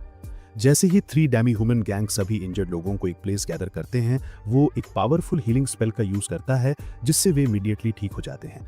फिर वो माइनर इंजरीज का ट्रीटमेंट शुरू करता है, लेकिन वो थ्रू आउट एंग्री रहता है क्योंकि उसे बिलीव नहीं है कि हंड्रेड्स ऑफ लोगों के ट्रीटमेंट के लिए उसे मनी मिलेंगे या नहीं, और above all lily still home में है। गायल अपनी लोकेशन से सब कुछ देख रहा है और जीनस के हीलिंग स्किल्स से इम्प्रेस्ड है। हावेवर वो जानता है कि सभी को ठीक करने से तब तक कोई सोल्यूशन नहीं निकलेगा जब तक वे गोलम से डील ना कर लें, और वो देखना चाहता है कि जीनस ऐसा हाउ करने की ट्राई करता है। इसके इमीडिएटली बाद जीनस सभी इंजर्ड लोगों का ट्रीटमेंट कर चुका होता है और वो फाइनली रेस्ट कर सकता है। वो उस गोलम को देखता है जो अभी भी स्लम्स में महिम मचा रहा है और सोचता है कि क्या ये बोर्ड हो जाने पर घर चला जाएगा। कार्मिला उसे बताती है कि ये पॉसिबल नहीं है क्योंकि गोलम्स तब तक स्टॉप नहीं होते जब तक उनका ऑर्डर कंप्लीट ना हो जाए, और उसका बिलीव है कि इस गोलम को स्लम्स को डिस्ट्रॉय करने या ऐसा ही कुछ करने का ऑर्डर है। ये सुनकर जीनस फेस पाम करता है, लेकिन फिर कार्मिला कहती है कि इस एरा में गोलम बनाना इम्पॉसिबल होना चाहिए। गोलम कोर बनाने के लिए यूज होने वाले हाई प्योरिटी वाले magical stones only southern continent में ही पाए जाते हैं, जो कभी डीमन लॉर्ड का टेरिटरी हुआ करता था, और उनमें से मोस्ट का यूज पहले ही हो जाना चाहिए था। Besides black magic arts time के साथ एक्सटिंक्ट हो गई हैं और गोलम को बनाने के लिए एसेंशियल मटेरियल्स भी बहुत रेयर हैं। जब वो सोचती है कि इन सभी रिसोर्सेज तक किसकी एक्सेस हो सकती है, तो जीनस उसे बताता है कि इसके बारे में सोचने का कोई बेनिफिट नहीं है क्योंकि उन्हें फर्स्ट गोलम को डिस्ट्रॉय करना होगा। कार्मेला उसे वार्न करती है कि ये डेंजरस होगा, लेकिन गर्ल्स उसके साथ आने को रेडी हो जाती हैं क्योंकि वे किसी मॉन्स्टर को अपने होम को इस तरह डिस्ट्रॉय नहीं करने दे सकती। जिनोस फिर कार्मेला से पूछता है कि गोलम को कैसे डिस्ट्रॉय किया जाए और वो उसे बताती है कि उसे इसके कोर को डिस्ट्रॉय करना होगा, वरना गोलम बार बार रिवाइव होता रहेगा। ऑल्दो जिनोस कोर को डिस्ट्रॉय नहीं करना चाहता क्योंकि फिर वो उसे सेल नहीं कर पाएगा। खैर, वो गर्ल्स को गोलम के पास ले जाता है और उन्हें अपनी फुल पावर से उस पर अटैक करने को कहता है। वे फाइट करने के लिए आगे बढ़ती हैं और जिनोस अपने बफ से उनकी एबिलिटीज बढ़ा देता है। गर्ल्स को पता चलता है कि उनकी स्ट्रेंथ और स्पीड काफ़ी बढ़ गई हैं और सिर्फ एक हिट ही गोलम की लेग तोड़ने और उसे ग्राउंड पर गिराने के लिए इनफ है। हाउएवर, ये तुरंत डैमेज के रिपेयर करता है और फिर लिंगा को दूर थ्रो कर देता है। लकीली जिनोस वहाँ उसकी प्रोटेक्शन के लिए मौजूद है और वो उसकी इंजरीज को तुरंत ठीक कर देता है, जिससे उसे ऐसा लगता है जैसे उसे कोई डैमेज ही नहीं हुआ है। जिनोस के लिए ये इतना ईजी नहीं है क्योंकि उसने मंथ से कोई एक्चुअल कॉम्बैट नहीं किया है, लेकिन जैसे जैसे फाइट आगे बढ़ती है वो अपनी रिदम में वापस आने लगता है। वो गर्ल्स से एटलीस्ट डिस्टेंस बनाए रखने की कोशिश करता है, वरना उसका मैजिक उन पर इफेक्ट नहीं करेगा, और फिर वो नीड के हिसाब से डिफेंसिव और हीलिंग स्पेल्स के बीच स्विच करता रहता है। इस बीच गर्ल्स गोलम को डैमेज पहुंचाती रहती हैं और जिनोस देखता है कि उसे अगेन अलाइव होने में कुछ टाइम लगता है। वो गर्ल्स को उसके दोनों लेग्स ब्रेक करने का ऑर्डर देता है और वे ऐसा करती हैं, जिससे गोलम फॉल हो जाता है। हाउएवर, उन्हें बहुत देर से पता चलता है कि उस एरिया की एक गर्ल को टाइम पर इवैक्यूएट नहीं किया गया था और गोलम सीधे उसके ऊपर फॉल होने वाला है। जिनोस पैनिक हो जाता है क्योंकि वो गर्ल को ठीक से देख नहीं पाता कि उस पर डिफेंसिव मैजिक कर सके, और वो टाइम रहते उसे रेस्क्यू करने की होप में आगे बढ़ता है। गोलम के फॉल होने से पहले वो उस तक नहीं रीच हो पाता, लेकिन सरप्राइजिंगली गोलम खुद ही गर्ल को रेस्क्यू करने की ट्राई करता है। जिनोस ये देखकर कंफ्यूज्ड हो जाता है, लेकिन जैसे ही गर्ल रन अवे होती है वो गोलम को स्कैन करना स्टार्ट कर देता है। स्कैनिंग कंप्लीट होते ही कार्मेला वहां आ जाती है। वो कहती है कि गोलम स्ट्रेंज बिहेवियर कर रहा है और जिनोस उसे बताता है कि गोलम कंप्लीटली आर्टिफिशियल नहीं है। वो कहता है कि गोलम का कोर उसकी चेस्ट के लेफ्ट पार्ट में है और वो सिर्फ एक मैजिकल स्टोन नहीं बल्कि खुद एक ह्यूमन है। गाइड दूर से ये सब देखता है और जिनोस को अपनी ट्रिक समझ लेते देख मन ही मन स्माइल करता है। उसके पास वर्क करने के लिए सिर्फ इनकम्प्लीट मैजिकल स्टोन्स थे और उनसे गोलम कोर बनाने का सबसे बेस्ट वे उन्हें किसी ह्यूमन के साथ ब्लेंड करना था। हाउएवर, इस तरह से बनाए गए गोलम को कंट्रोल करना क्वाइट डिफिकल्ट होता है, लेकिन गाइड ने सोचा कि चूंकि एस्टन एक इडियट है जो नेगेटिव इमोशंस से फिल्ड है, इसलिए उसे कंट्रोल करना ज्यादा डिफिकल्ट नहीं होगा। उसने रेड हेड पर्सन को बिलीव दिलाया कि उसकी रिवेंज के लिए मैजिकल स्टोन इंपॉर्टेंट है और उसे गोलम के कोर में ब्लेंड करने के लिए उसने उसमें मिक्स कर दिया। और अब वो देखना चाहता है कि क्या जिनोस स्लम्स को रेस्क्यू करने के लिए अपना एक ओल्ड फ्रेंड को किल कर सकता है। हाउएवर, जिनोस हेस्टन के साथ फाइट को पर्सनली हैंडल करने की प्लानिंग कर रहा है। वो गर्ल्स से कहता है कि वे बैक हट जाएं क्योंकि अब सिर्फ वही सब हैंडल कर सकता है, और वे उसकी बात ओबे करती हैं। कार्मेला भी चली जाती है क्योंकि सनराइज होने वाला है और जिनोस गोलम के साथ अलोन रह गया है और उसे श्योर है कि एस्टन कहीं गोलम के इनसाइड है। वो कहता है कि ये अनबिलीवेबल लगता है कि उसके जैसा सेल्फिश फूल एक चाइल्ड को रेस्क्यू कर लेगा, लेकिन तभी उसे रिमेंबर आता है कि एस्टन मनी के पीछे इसलिए क्रेजी था क्योंकि उसकी सिस्टर की इलनेस से डेथ हो गई थी और उसके पास उसे रेस्क्यू करने के लिए मनी नहीं थे। जिनोस उससे पूछता है कि क्या वो गर्ल उसे उसकी सिस्टर की रिमाइंड दिलाती है और सोचता है कि एस्टन में स्टिल थोड़ी ह्यूमैनिटी बाकी है, लेकिन उसके लिए टू लेट हो चुकी है। वो माइंड से एक ब्लेड बनाता है और फिर गोलम पर अटैक करता है, जिससे उसकी दोनों आर्म्स कट जाती हैं। जैसे ही गोलम रोर करता है, जिनोस उस पर अगेन लीप करता है और फुल स्ट्रेंथ से उसकी चेस्ट पर अटैक करता है, जिससे एस्टन जो गोलम के इनसाइड ट्रैप्ड है सामने आ जाता है। जिनोस एस्टन से कहता है कि अब एंड है और फिर विदाउट एनी हेजिटेशन उसे कट कर डालता है।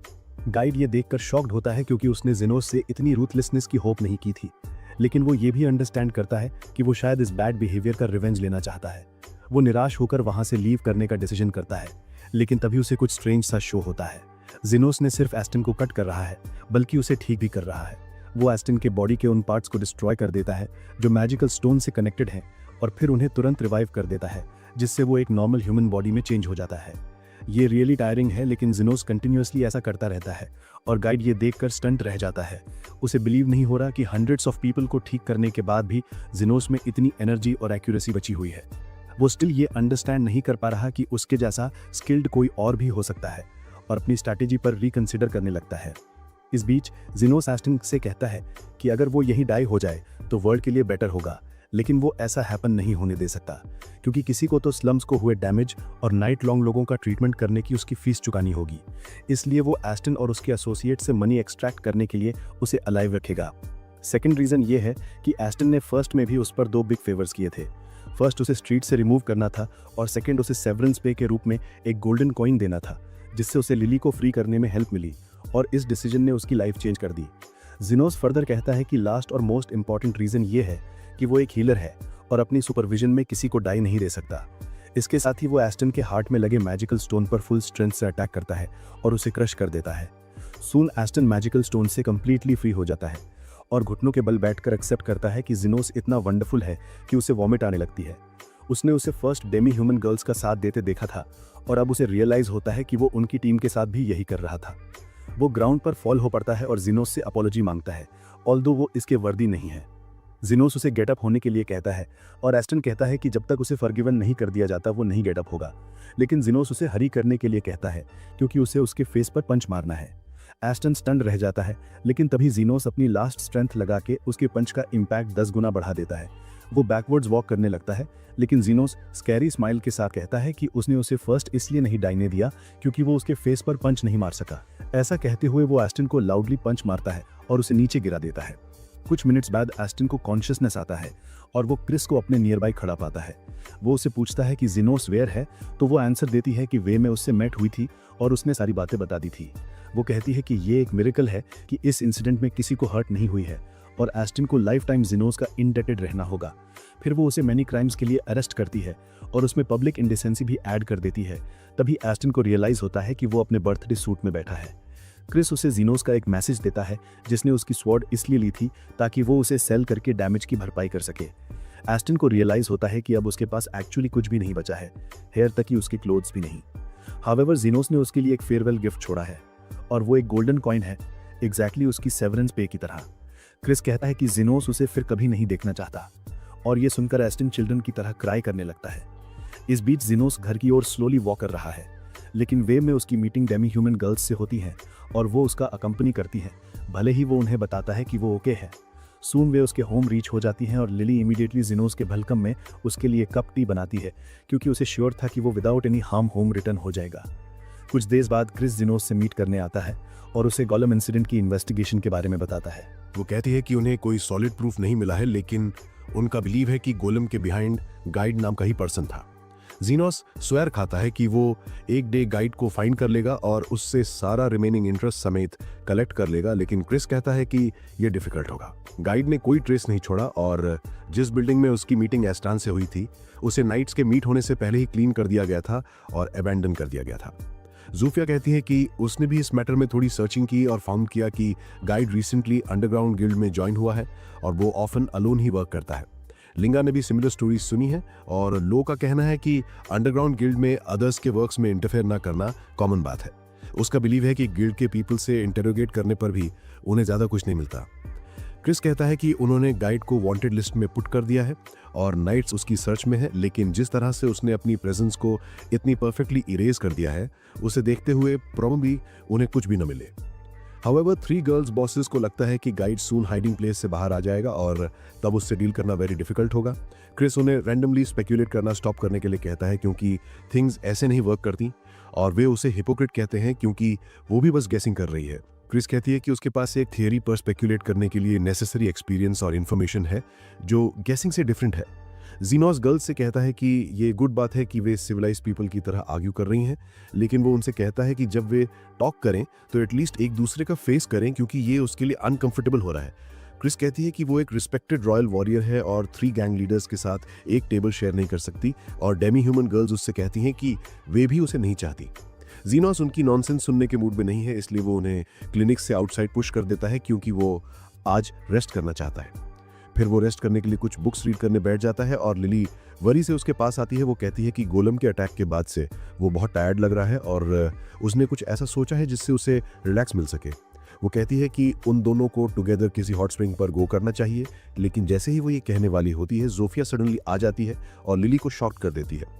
जोफिया कहती है कि उसके पास जीनोस के लिए एक गुड आइडिया है और कहती है कि चूंकि गोलम वाली इंसिडेंट स्टिल उसके माइंड पर हैवी पड़ रही है इसलिए उन्हें किसी हॉट स्प्रिंग पर गो करना चाहिए। जीनोस को यह आइडिया पसंद आता है, लेकिन लिली इस पर अपसेट हो जाती है क्योंकि अब उसे इस आइडिया का कोई क्रेडिट नहीं मिलने वाला। जोफिया ये कहकर लीव हो जाती है और तभी लिंगा वहां कुछ फाइंड करता हुआ आता है। वो भी गोलम के अटैक के बारे में सेम स्टोरी सुनाती है जो सभी पर हैवी पड़ रहा है, और फिर सजेस्ट करती है कि उन्हें हॉट स्प्रिंग्स पर गो करना चाहिए।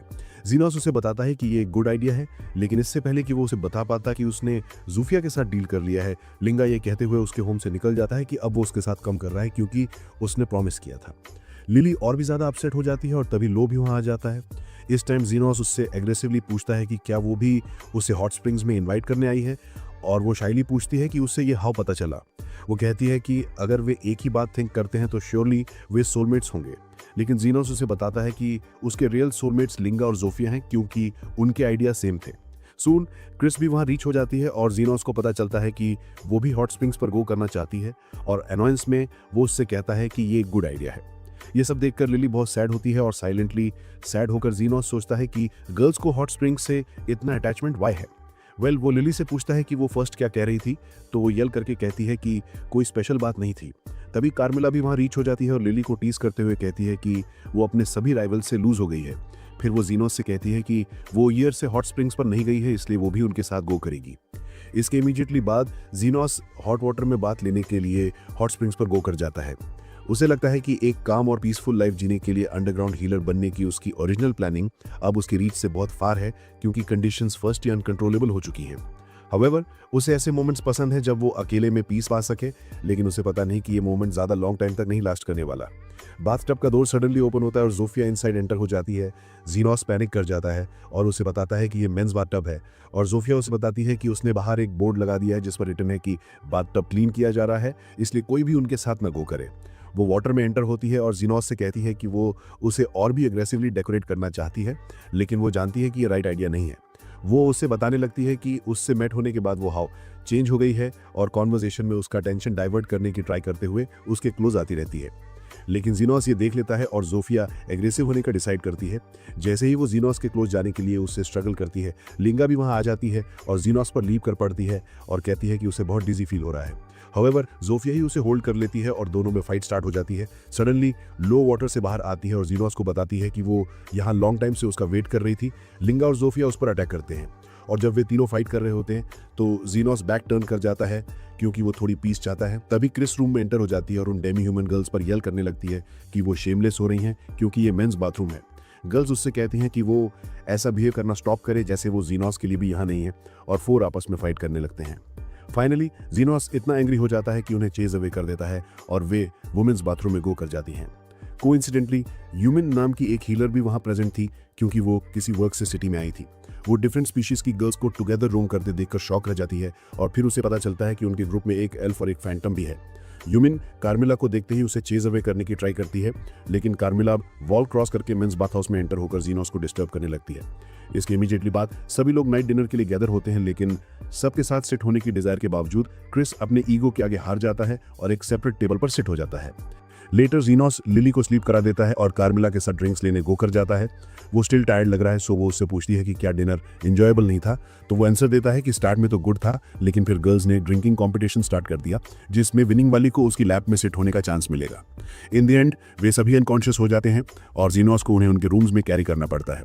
कार्मिला लाफ करते हुए उससे कहती है कि जब तक ये मोमेंट्स लास्ट कर रहे हैं इसका एंजॉय करो, क्योंकि सून तुम्हें किसी कॉम्प्लिकेटेड मैटर में ट्रैक कर लिया जाएगा। जीनोस उसे कहता है कि वो उसे जिंक्स न करे, और फिर उससे पूछता है कि वो यहाँ हाउ आई, क्योंकि उसे सन से एलर्जी है। कार्मिला बताती है कि वो उन थिंग्स पर ऑक्यूपाई कर सकती है जिनसे उसका अटैचमेंट है, और दिन में उसके पास एक ओल्ड स्टिक था जिसे लिली यहाँ कैरी करती थी। जीनोस उससे पूछता है कि क्या वो स्टिक उसके अलाइव रहते हुए उसका था। वो नो करना चाहता है कि वो अलाइव रहते हुए क्या करती थी, लेकिन एज ऑलवेज वो अपने पास्ट के बारे में टॉक करने से रिफ्यूज कर देती है और उसके लिए कुछ बेवरेजेस पोर कर देती है। नेक्स्ट मॉर्निंग किचन में हुए एक एक्सप्लोजन से सब अवेक हो जाते हैं और यूमिन सबसे फर्स्ट रिस्पॉन्ड करती है। वो किचन में जाती है जहां वो देखती है कि ओनर ग्राउंड पर फॉल हो गए हैं, उनके बॉडी पर फायर स्टोन्स के बर्स्ट होने से सीरियस बर्न्स हो रहे हैं। वो इमीडिएटली उन्हें फर्स्ट एड देना स्टार्ट करती है और ओनर की वाइफ से कहती है कि उसे प्रॉपर ट्रीटमेंट के लिए हॉस्पिटल कैरी करना होगा, और उसके आफ्टर भी इट इज़ पॉसिबल कि वो फिर कभी अपना आर्म यूज ना कर पाए। तभी जीनोस आता है और यूमिन उससे हेल्प मांगती है इफ उसकी रिक्वायरमेंट हो। जेनोस यूमिन को वहीं रुकने के लिए कहता है क्योंकि वो उसे नियर बाई अस्पताल ले जाएगा जहां कुछ एडवांस्ड ट्रीटमेंट पद्धतियां हैं। जेनोस ने पहले कभी ऐसी चीजों के बारे में नहीं सुना था और वो उनके बारे में जानने के लिए क्यूरियस है, लेकिन वो कहता है कि इस आदमी को ऐसी इंजरीज के लिए अस्पताल ले जाने की नीड नहीं है। वो ये कहते हुए चला जाता है कि उसकी सवारी आ चुकी है, लेकिन जाने से पहले वो उस आदमी को फ्री में ठीक कर देता है क्योंकि उसे उसका बनाया खाना बहुत टेस्टी लगा था। ह्यूमन बहुत डिसअपॉइंटेड होता है ये सोचकर कि जेनोस ने एक इंजर्ड आदमी को छोड़ दिया, लेकिन तभी अचानक सराय का ओनर उठकर पूछता है कि उसे क्या हुआ। वो बिल्कुल ठीक है और ह्यूमन ये जानकर अपना कंट्रोल खो बैठती है कि जेनोस इतनी गंभीर चोट का तुरंत क्योर करने वाले सबसे बेहतरीन डॉक्टर्स में से एक होगा। इसलिए रॉयल अस्पताल लौटकर ह्यूमन अपने बॉस को इंसिडेंट के बारे में सब कुछ बताती है। उसका बॉस कहता है कि अगर जेनोस इतना स्किल्ड है तो कंट्री उसे जरूर सैलरी पर रखना चाहेगा, लेकिन उसे लगता है कि उसके पास उसे ढूंढने के लिए इनफ इन्फॉर्मेशन नहीं है। वो कहता है कि चूंकि जेनोस ने एक पर्सन को ठीक किया और फिर बिना पैसे मांगे चला गया तो वो एक गुड इंसान होगा और वे उसे अकेला छोड़ सकते हैं। हालांकि जब ह्यूमन कहती है कि उसने ब्लैक ओवरकोट पहना हुआ था तो उसके बॉस को अचानक क्यूरियोसिटी होती है और वो खुद जेनोस को ढूंढने का फैसला करता है। ह्यूमन उससे पूछता है कि उसने अपना मन क्यों बदला और वो जवाब देता है कि वो उसके जैसे किसी और स्पेशलाइज्ड चिकित्सक से मिलना चाहता है। कुछ दिनों बाद जोफिया का भाई एक अनकॉन्शियस आदमी को लेकर जेनोस के पास आता है जो ह्यूमन का बॉस निकलता है। छिपकली वाला जेनोस को बताता है कि उसने उस आदमी को स्लम्स में बहुत खून खांसते हुए अनकॉन्शियस पाया था और वो उसे तुरंत यहाँ ले आया। जेनोस उस आदमी को टेबल पर लिटाता है और उसके बॉडी की संभावित बीमारियों की जांच शुरू करता है। अचानक उसे पता चलता है कि उसके लंग्स खराब हैं क्योंकि उसे रेड लंग्स नामक बीमारी है। वो लिली और छिपकली वाले आदमी से दूर रहने को कहता है क्योंकि उनके पेशेंट को एक ऐसी बीमारी है जो इबोला से भी ज्यादा डेडली और कोविड से भी ज्यादा कंटेजियस है।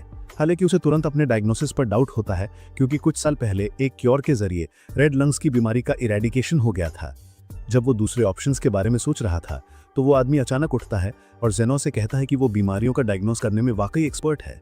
वो खुद को रॉयल अस्पताल के एक स्पेशलाइज्ड डॉक्टर एर्नाडो के रूप में इंट्रोड्यूस करता है। जेनोस उससे पूछता है कि वो यहाँ क्या कर रहा है।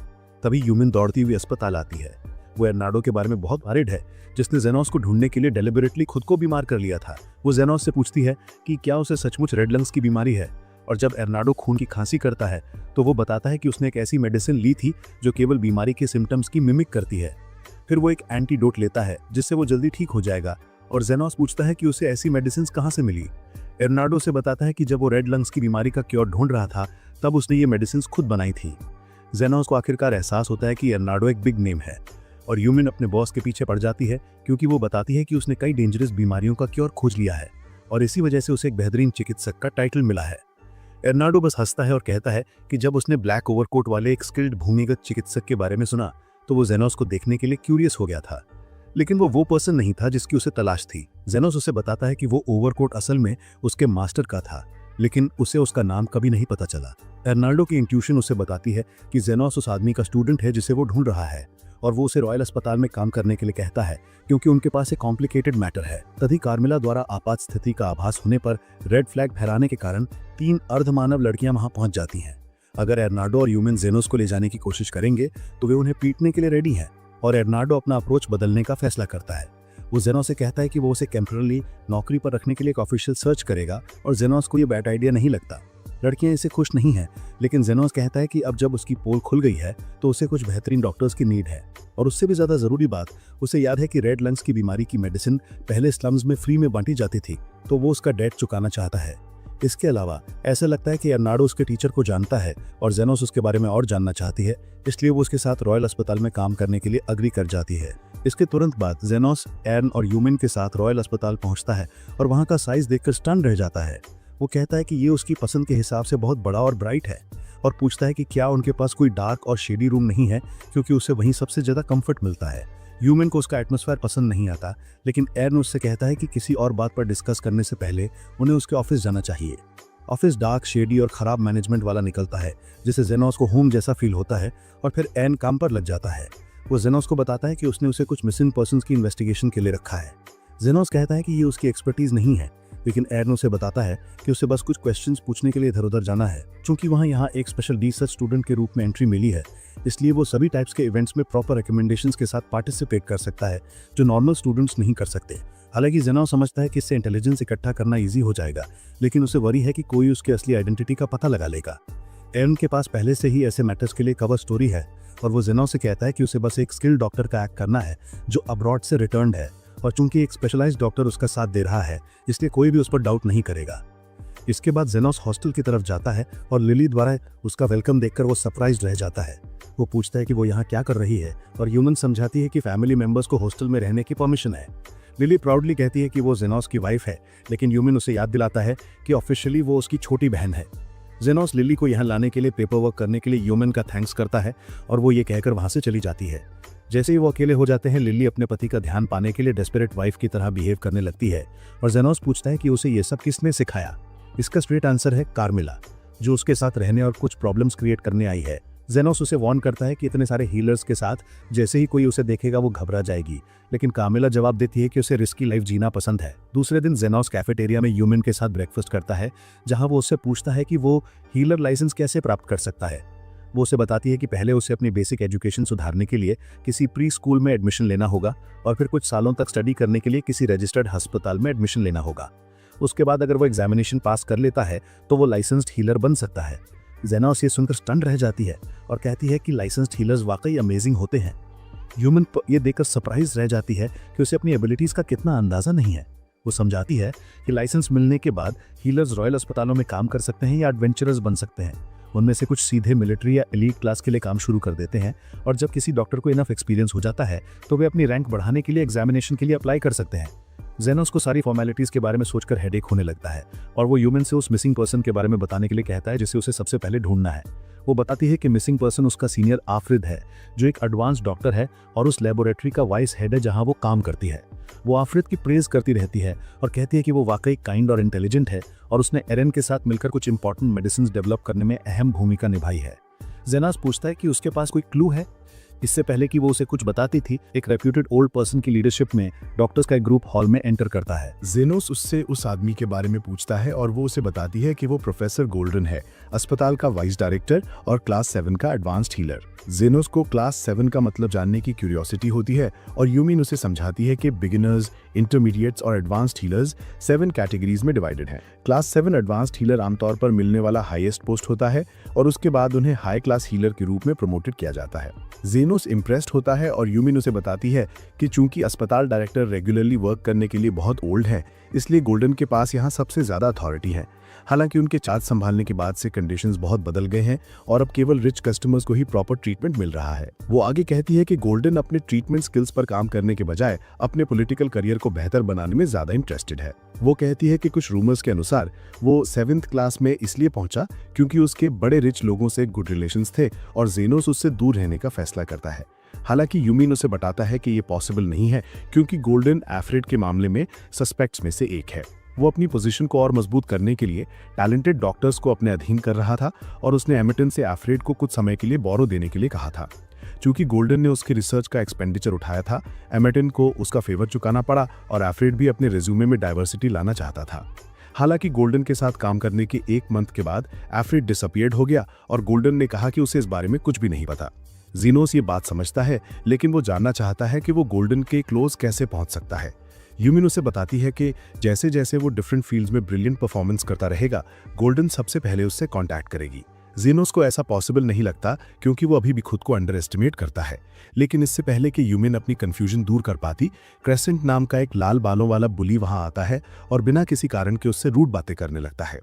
जाते समय जेनोस पूछती है कि उस बुली का क्या मामला है और यूमिन बताती है कि वो उसका क्लासमेट हुआ करता था, लेकिन गोल्डन के ग्रुप द्वारा उसकी स्पाइंग करने के बाद वो बहुत एरोगेंट हो गया है। खैर, जेनोस अपनी क्लासेस में जाने का फैसला करता है और रास्ते में वो सोचता है कि कैसे उसके मास्टर ने उसे और उसके एक फ्रेंड को स्किल्ड डॉक्टर्स बनना सिखाया था, जो ना केवल इंजरीज को ठीक करते हैं बल्कि पूरी वर्ल्ड को ठीक करते हैं। जैसे ही लेक्चर शुरू होता है और प्रोफेसर छात्रों को अनडेड मॉन्स्टर्स के बारे में पढ़ाना शुरू करते हैं, वो अपनी पुरानी यादों से बाहर आ जाता है। जेनोस अपने एडवेंचर के डेज के कारण इस सब्जेक्ट के बारे में पहले से ही काफी कुछ जानता है, लेकिन वो अस्पताल में इस्तेमाल की जाने वाली सिस्टमैटिक मेथड से इम्प्रेस्ड होता है। इसके बाद प्रोफेसर व्रेथ्स के बारे में बात करना शुरू करते हैं, जो हाईएस्ट लेवल के अनडेड मॉन्स्टर्स हैं। वे कहते हैं कि उनके बारे में ज्यादा इन्फॉर्मेशन नहीं है क्योंकि वो रेयर हैं और इसके अलावा उन्हें चैलेंज देने वाले ज्यादातर टीम्स खत्म हो चुके हैं। वे बताते हैं कि अगर किसी को व्रेथ मिल जाए तो उसे रनअवे हो जाना चाहिए और अगर वो टॉक कर सकता है तो वो और भी डेंजरस है। ये बात जेनोस के लिए एक शॉक के रूप में आती है क्योंकि उसकी रूममेट एक फैंटम है और वो किसी भी तरह की गड़बड़ी से बचने के लिए उसके बारे में किसी को नहीं बताने का फैसला करता है। फिर प्रोफेसर पूछता है कि किसी को अनडेड मॉन्स्टर्स से फाइट करने का कोई एक्सपीरियंस है, तो लाल बालों वाला क्रेसेंट शेक ही बघारने लगता है कि उसने अपने करियर में 30 घोस्ट को हराया है। फिर वो जेनोस की ओर मुड़ता है और पूछता है कि क्या उसने कभी घोस्ट से फाइट की है और जेनोस बिना ज्यादा जोर दिए अटेंशन अट्रैक्ट करने का फैसला करता है। हालांकि उसने एक साथ लगभग 50 घोस्ट को हराया था, फिर भी वो क्रेसेंट की स्टोरी से मैच करने की कोशिश करता है और कहता है कि वो एक साथ लगभग 30 घोस्ट को हरा सकता है। ये सुनकर सभी शॉक्ड हो जाते हैं और प्रोफेसर उससे डिटेल्स बताने को कहते हैं। जेनोस कहता है कि अगर वो अंडरग्राउंड डंजन में जाएं तो उन्हें मॉस्किटोस से ज्यादा घोस्ट मिलेंगे और उनसे डील करने का सबसे फास्ट तरीका है कि उन सभी पर हीलिंग स्पेल डाला जाए। इससे प्रोफेसर और भी ज्यादा सरप्राइज्ड हो जाता है क्योंकि गोल्ड रैंक एडवेंचरर्स भी डंजन में जाने से डरते हैं, लेकिन जेनोस ऐसे पेश आता है जैसे कोई बिग डील ही ना हो। हालांकि क्रेसेंट इससे बहुत जेलस होता है और वो उससे स्कोर बराबर करने के लिए नेक्स्ट लेक्चर तक जेनोस के पीछे पीछे चलता है। लेक्चर में हीलिंग सर्कल्स के बारे में बताया गया था, लेकिन जेनोस को ये यूजलेस लगता है क्योंकि वो सर्कल बनाने से पहले ही अपने पेशेंट्स को ठीक कर सकता है। लेक्चर के एंड में प्रोफेसर वॉलंटियर्स को कॉल करते हैं और क्रेसेंट खड़ा होकर अपनी आर्ट का शो करता है। प्रोफेसर को इम्प्रेस करने के बाद वो जेनोस को फिर से आगे खींच लाता है। जेनोस को सिर्फ एक मैजिकल सर्कल याद है जो उसके टीचर ने उसे सिखाया था और वो उसे बोर्ड पर बना देता है। क्रेसेंट हंसता है क्योंकि उसने पहले कभी ये सर्कल नहीं देखा था, लेकिन प्रोफेसर हैरान रह जाता है जब उसे पता चलता है कि ये हीलिंग सर्कल नहीं बल्कि रीजनरेशन सर्कल है। जेनोस उसे बताता है कि ये थोड़ा स्ट्रेंज है क्योंकि ये अचानक एक खोए हुए अंग को वापस ग्रो कर देता है। प्रोफेसर और भी ज्यादा हैरान हो जाता है और कहता है कि कोई भी इंसान इस मैजिकल सर्कल को एक्टिवेट नहीं कर सकता क्योंकि इसके लिए बहुत ज्यादा माना की नीड होती है, लेकिन जेनोस उसे दिखाता है कि ये कैसे किया जाता है। प्रोफेसर ये देखकर क्रेजी हो जाता है और जेनोस को अपनी लैब में रिक्रूट करने की कोशिश करता है। जब वो एक्सक्यूजेस बनाने की कोशिश करता है तो क्रेसेंट और भी ज्यादा जेलस हो जाता है। जल्द ही जेनोस के बारे में रूमर्स गोल्डन तक भी पहुंच जाती हैं, लेकिन वो उसे सीरियसली नहीं लेता क्योंकि वो सिर्फ एक स्पेशल रिसर्च स्टूडेंट है। तभी उसका एक सबऑर्डिनेट उसे बताता है कि लोकल ग्रेवयार्ड में देखे गए कुछ घोस्ट के बारे में। गोल्डन उनसे डील करने के लिए हीलर्स की एक टीम भेजने का ऑर्डर देता है, फिर उनसे जेनोस को भी टीम में शामिल करने के लिए कहता है ताकि ये देखा जा सके कि क्या वो सचमुच एक साथ 30 घोस्ट से फाइट कर सकता है। जल्द ही क्रेसेंट के लीडरशिप में हीलर्स की एक टीम ग्रेवयार्ड पहुंचती है, लेकिन उनमें से आधे भूतों को देखकर स्कैर्ड हो जाते हैं। वे पूरे मंत्र पढ़ते हैं और एक एक करके भूतों पर काबू पाते हैं, लेकिन जेनोस को लगता है कि वे वाकई इनएफिशिएंट हैं। यूमिन उसे बताता है कि बेशक वो ऐसा ही सोचेगा और इसी बीच सभी हीलर्स गिव अप कर देते हैं। वे एक जगह गैदर हो जाते हैं और भूत उनके चारों ओर गैदर हो जाते हैं, लेकिन जेनोस यही चाहता था और वो हाई हील स्पेल का यूज करके उन सभी को एक साथ हरा देता है। ये सुनकर सभी शॉक्ड हो जाते हैं, लेकिन क्रेसेंट जल्दी से क्रेडिट गटक जाता है जैसे गोल्डन की क्रीम गटक जाता है। वो सबको बताता है कि उसने भूतों को हरा दिया है और सब उसकी बात पर बिलीव कर लेते हैं। तब भी जब यूमिन उन्हें ये बताने की कोशिश करता है कि जेनोस ने भूतों को हरा दिया है। दूसरी तरफ जेनोस को इसकी जरा भी केयर नहीं होती और जब क्रेसेंट उसके मुंह पर चिल्लाता है कि वो कभी उसे एक्सेप्ट नहीं करेगा, तब भी उसे जरा भी केयर नहीं होती। क्रेसेंट निराश होकर जाने लगता है, लेकिन जेनोस उसे बताता है कि मॉन्स्टर्स से उनका काम अभी पूरा नहीं हुआ है। जैसे ही वो ये कहता है, एक जोरदार एक्सप्लोजन से जमीन हिल जाती है और उसमें से एक विशालकाय ज़ॉम्बी किंग निकलता है।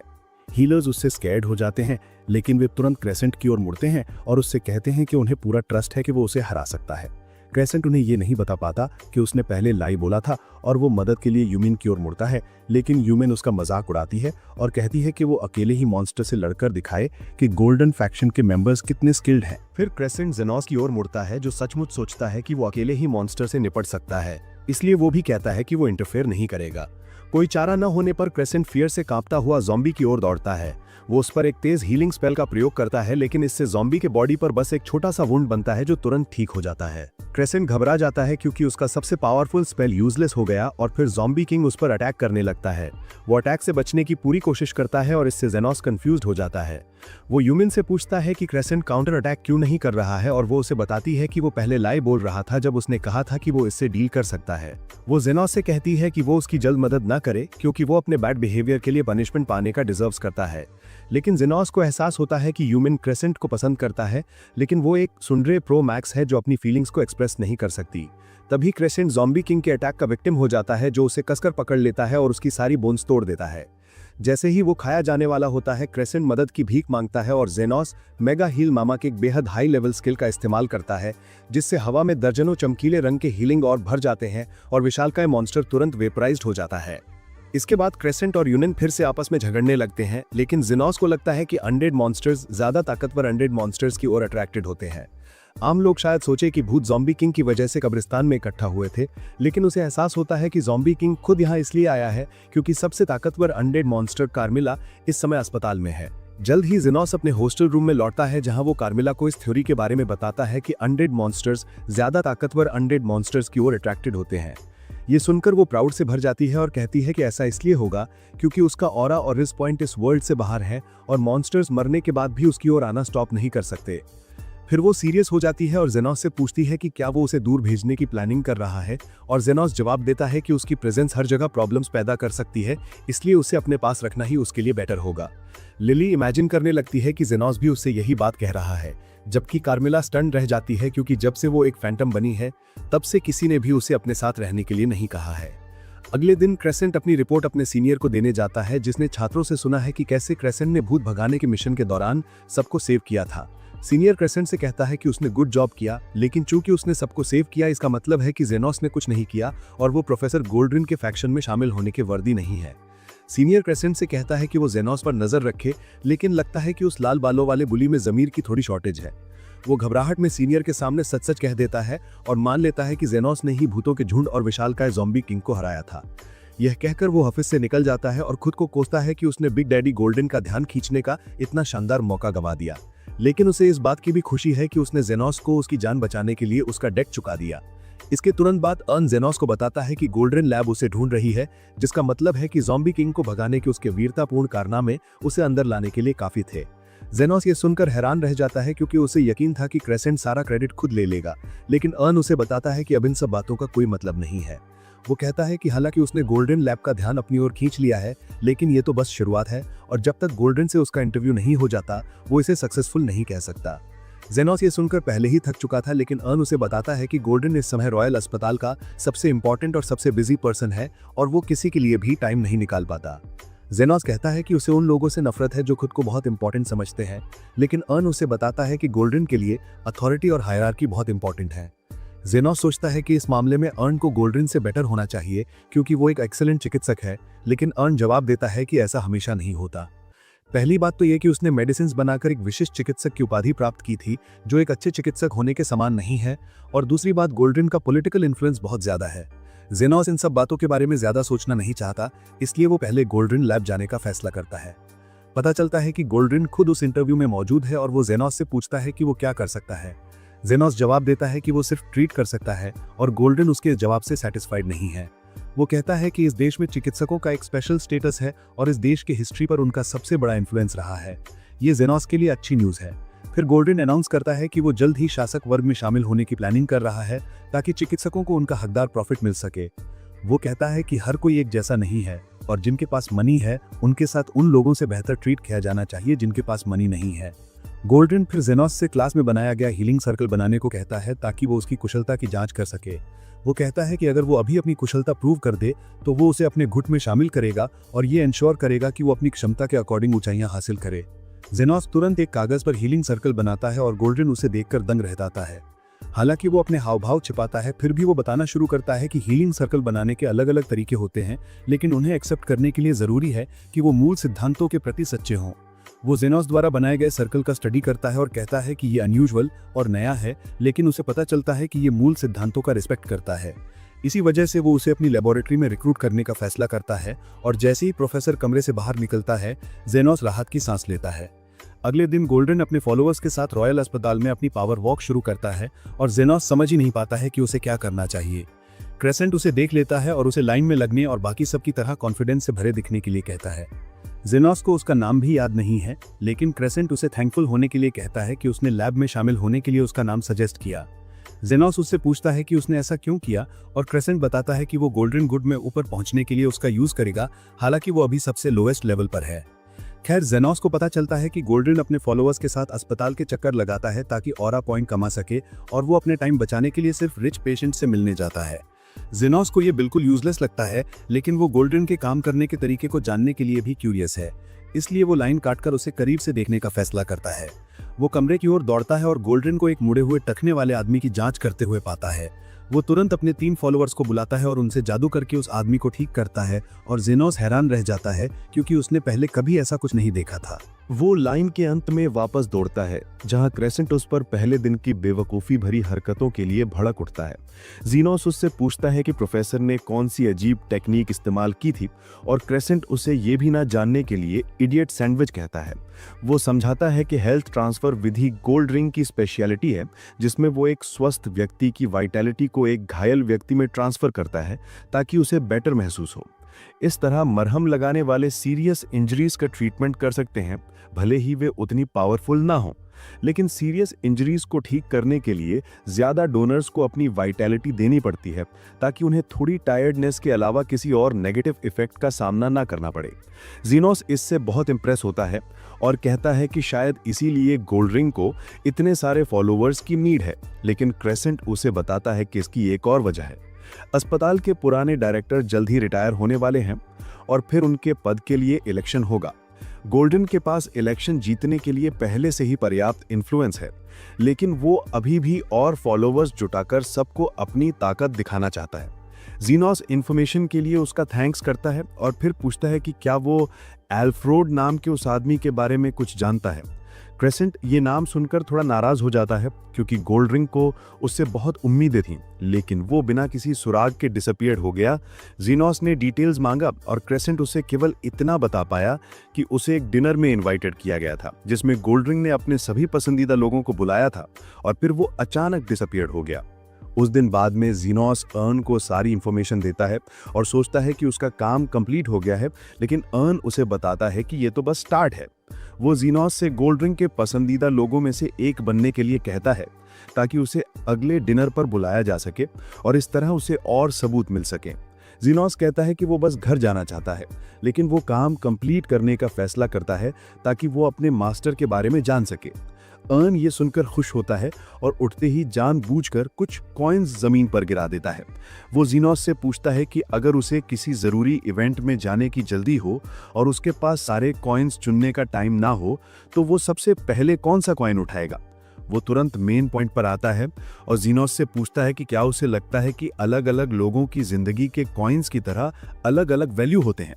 बातचीत आगे बढ़ने से पहले ही योमान अर्न को एक मीटिंग के लिए लेने वहां आती है और जीनोस से कहती है कि वो अपने जवाब पर ध्यान से सोचे। अगले दिन जीनोस की फिर से क्रेसेंट से जोड़ी बनती है जो उसे बताता है कि आज उनका काम गोल्ड रिंग के डॉग की केयर करना है। जीनोस उससे पूछता है कि क्या वो लैब में बस यही करता है, और जैसा कि पता चलता है क्रेसेंट असल में सिर्फ उस पपी की केयर करता है। हालांकि वो लगातार प्रोग्रेस करने और गोल्ड रिंग का करीबी बनने का ड्रीम देखता रहता है ताकि वो एक शानदार लाइफ जी सके।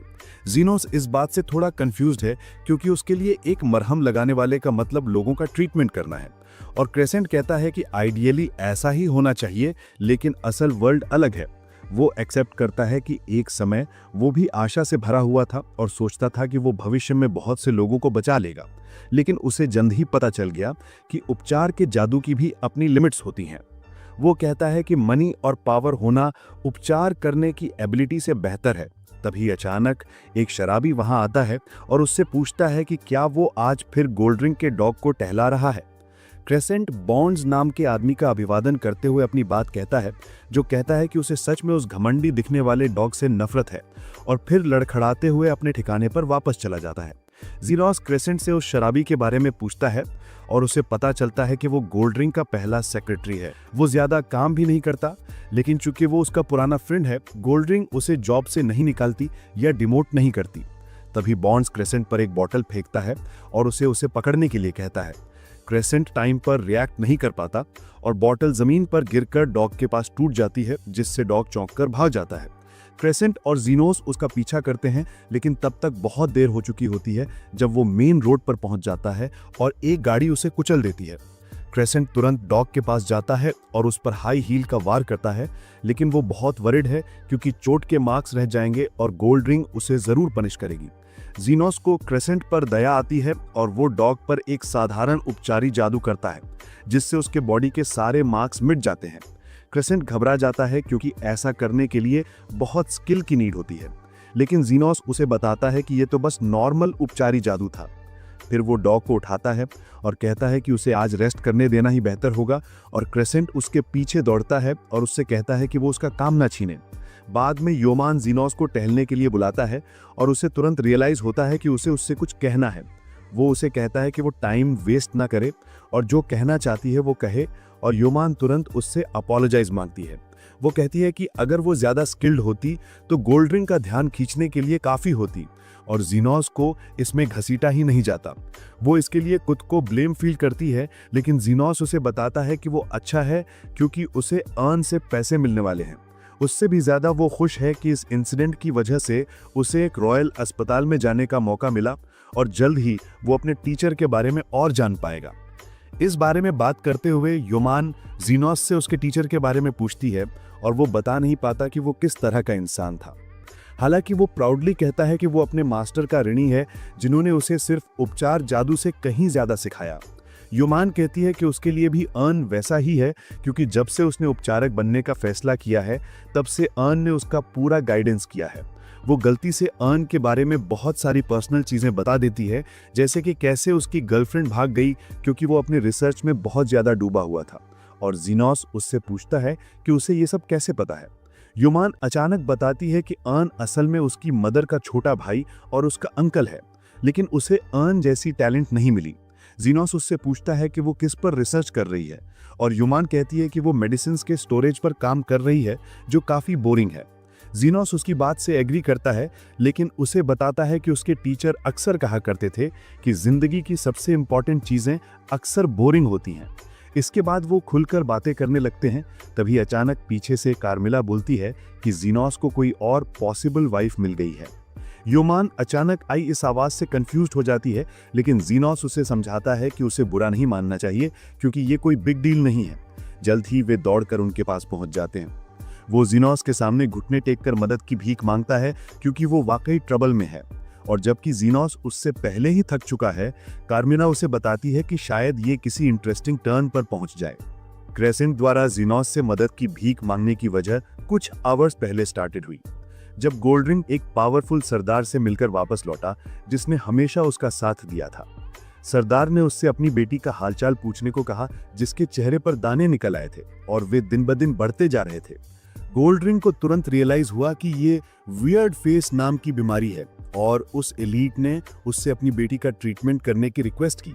गोल्ड रिंग जानता था कि यह बीमारी फैटल नहीं है, लेकिन लड़की के चेहरे पर पड़े मार्क्स को हटाने के लिए उसे पूरी तरह से काट कर फिर से भरना होगा।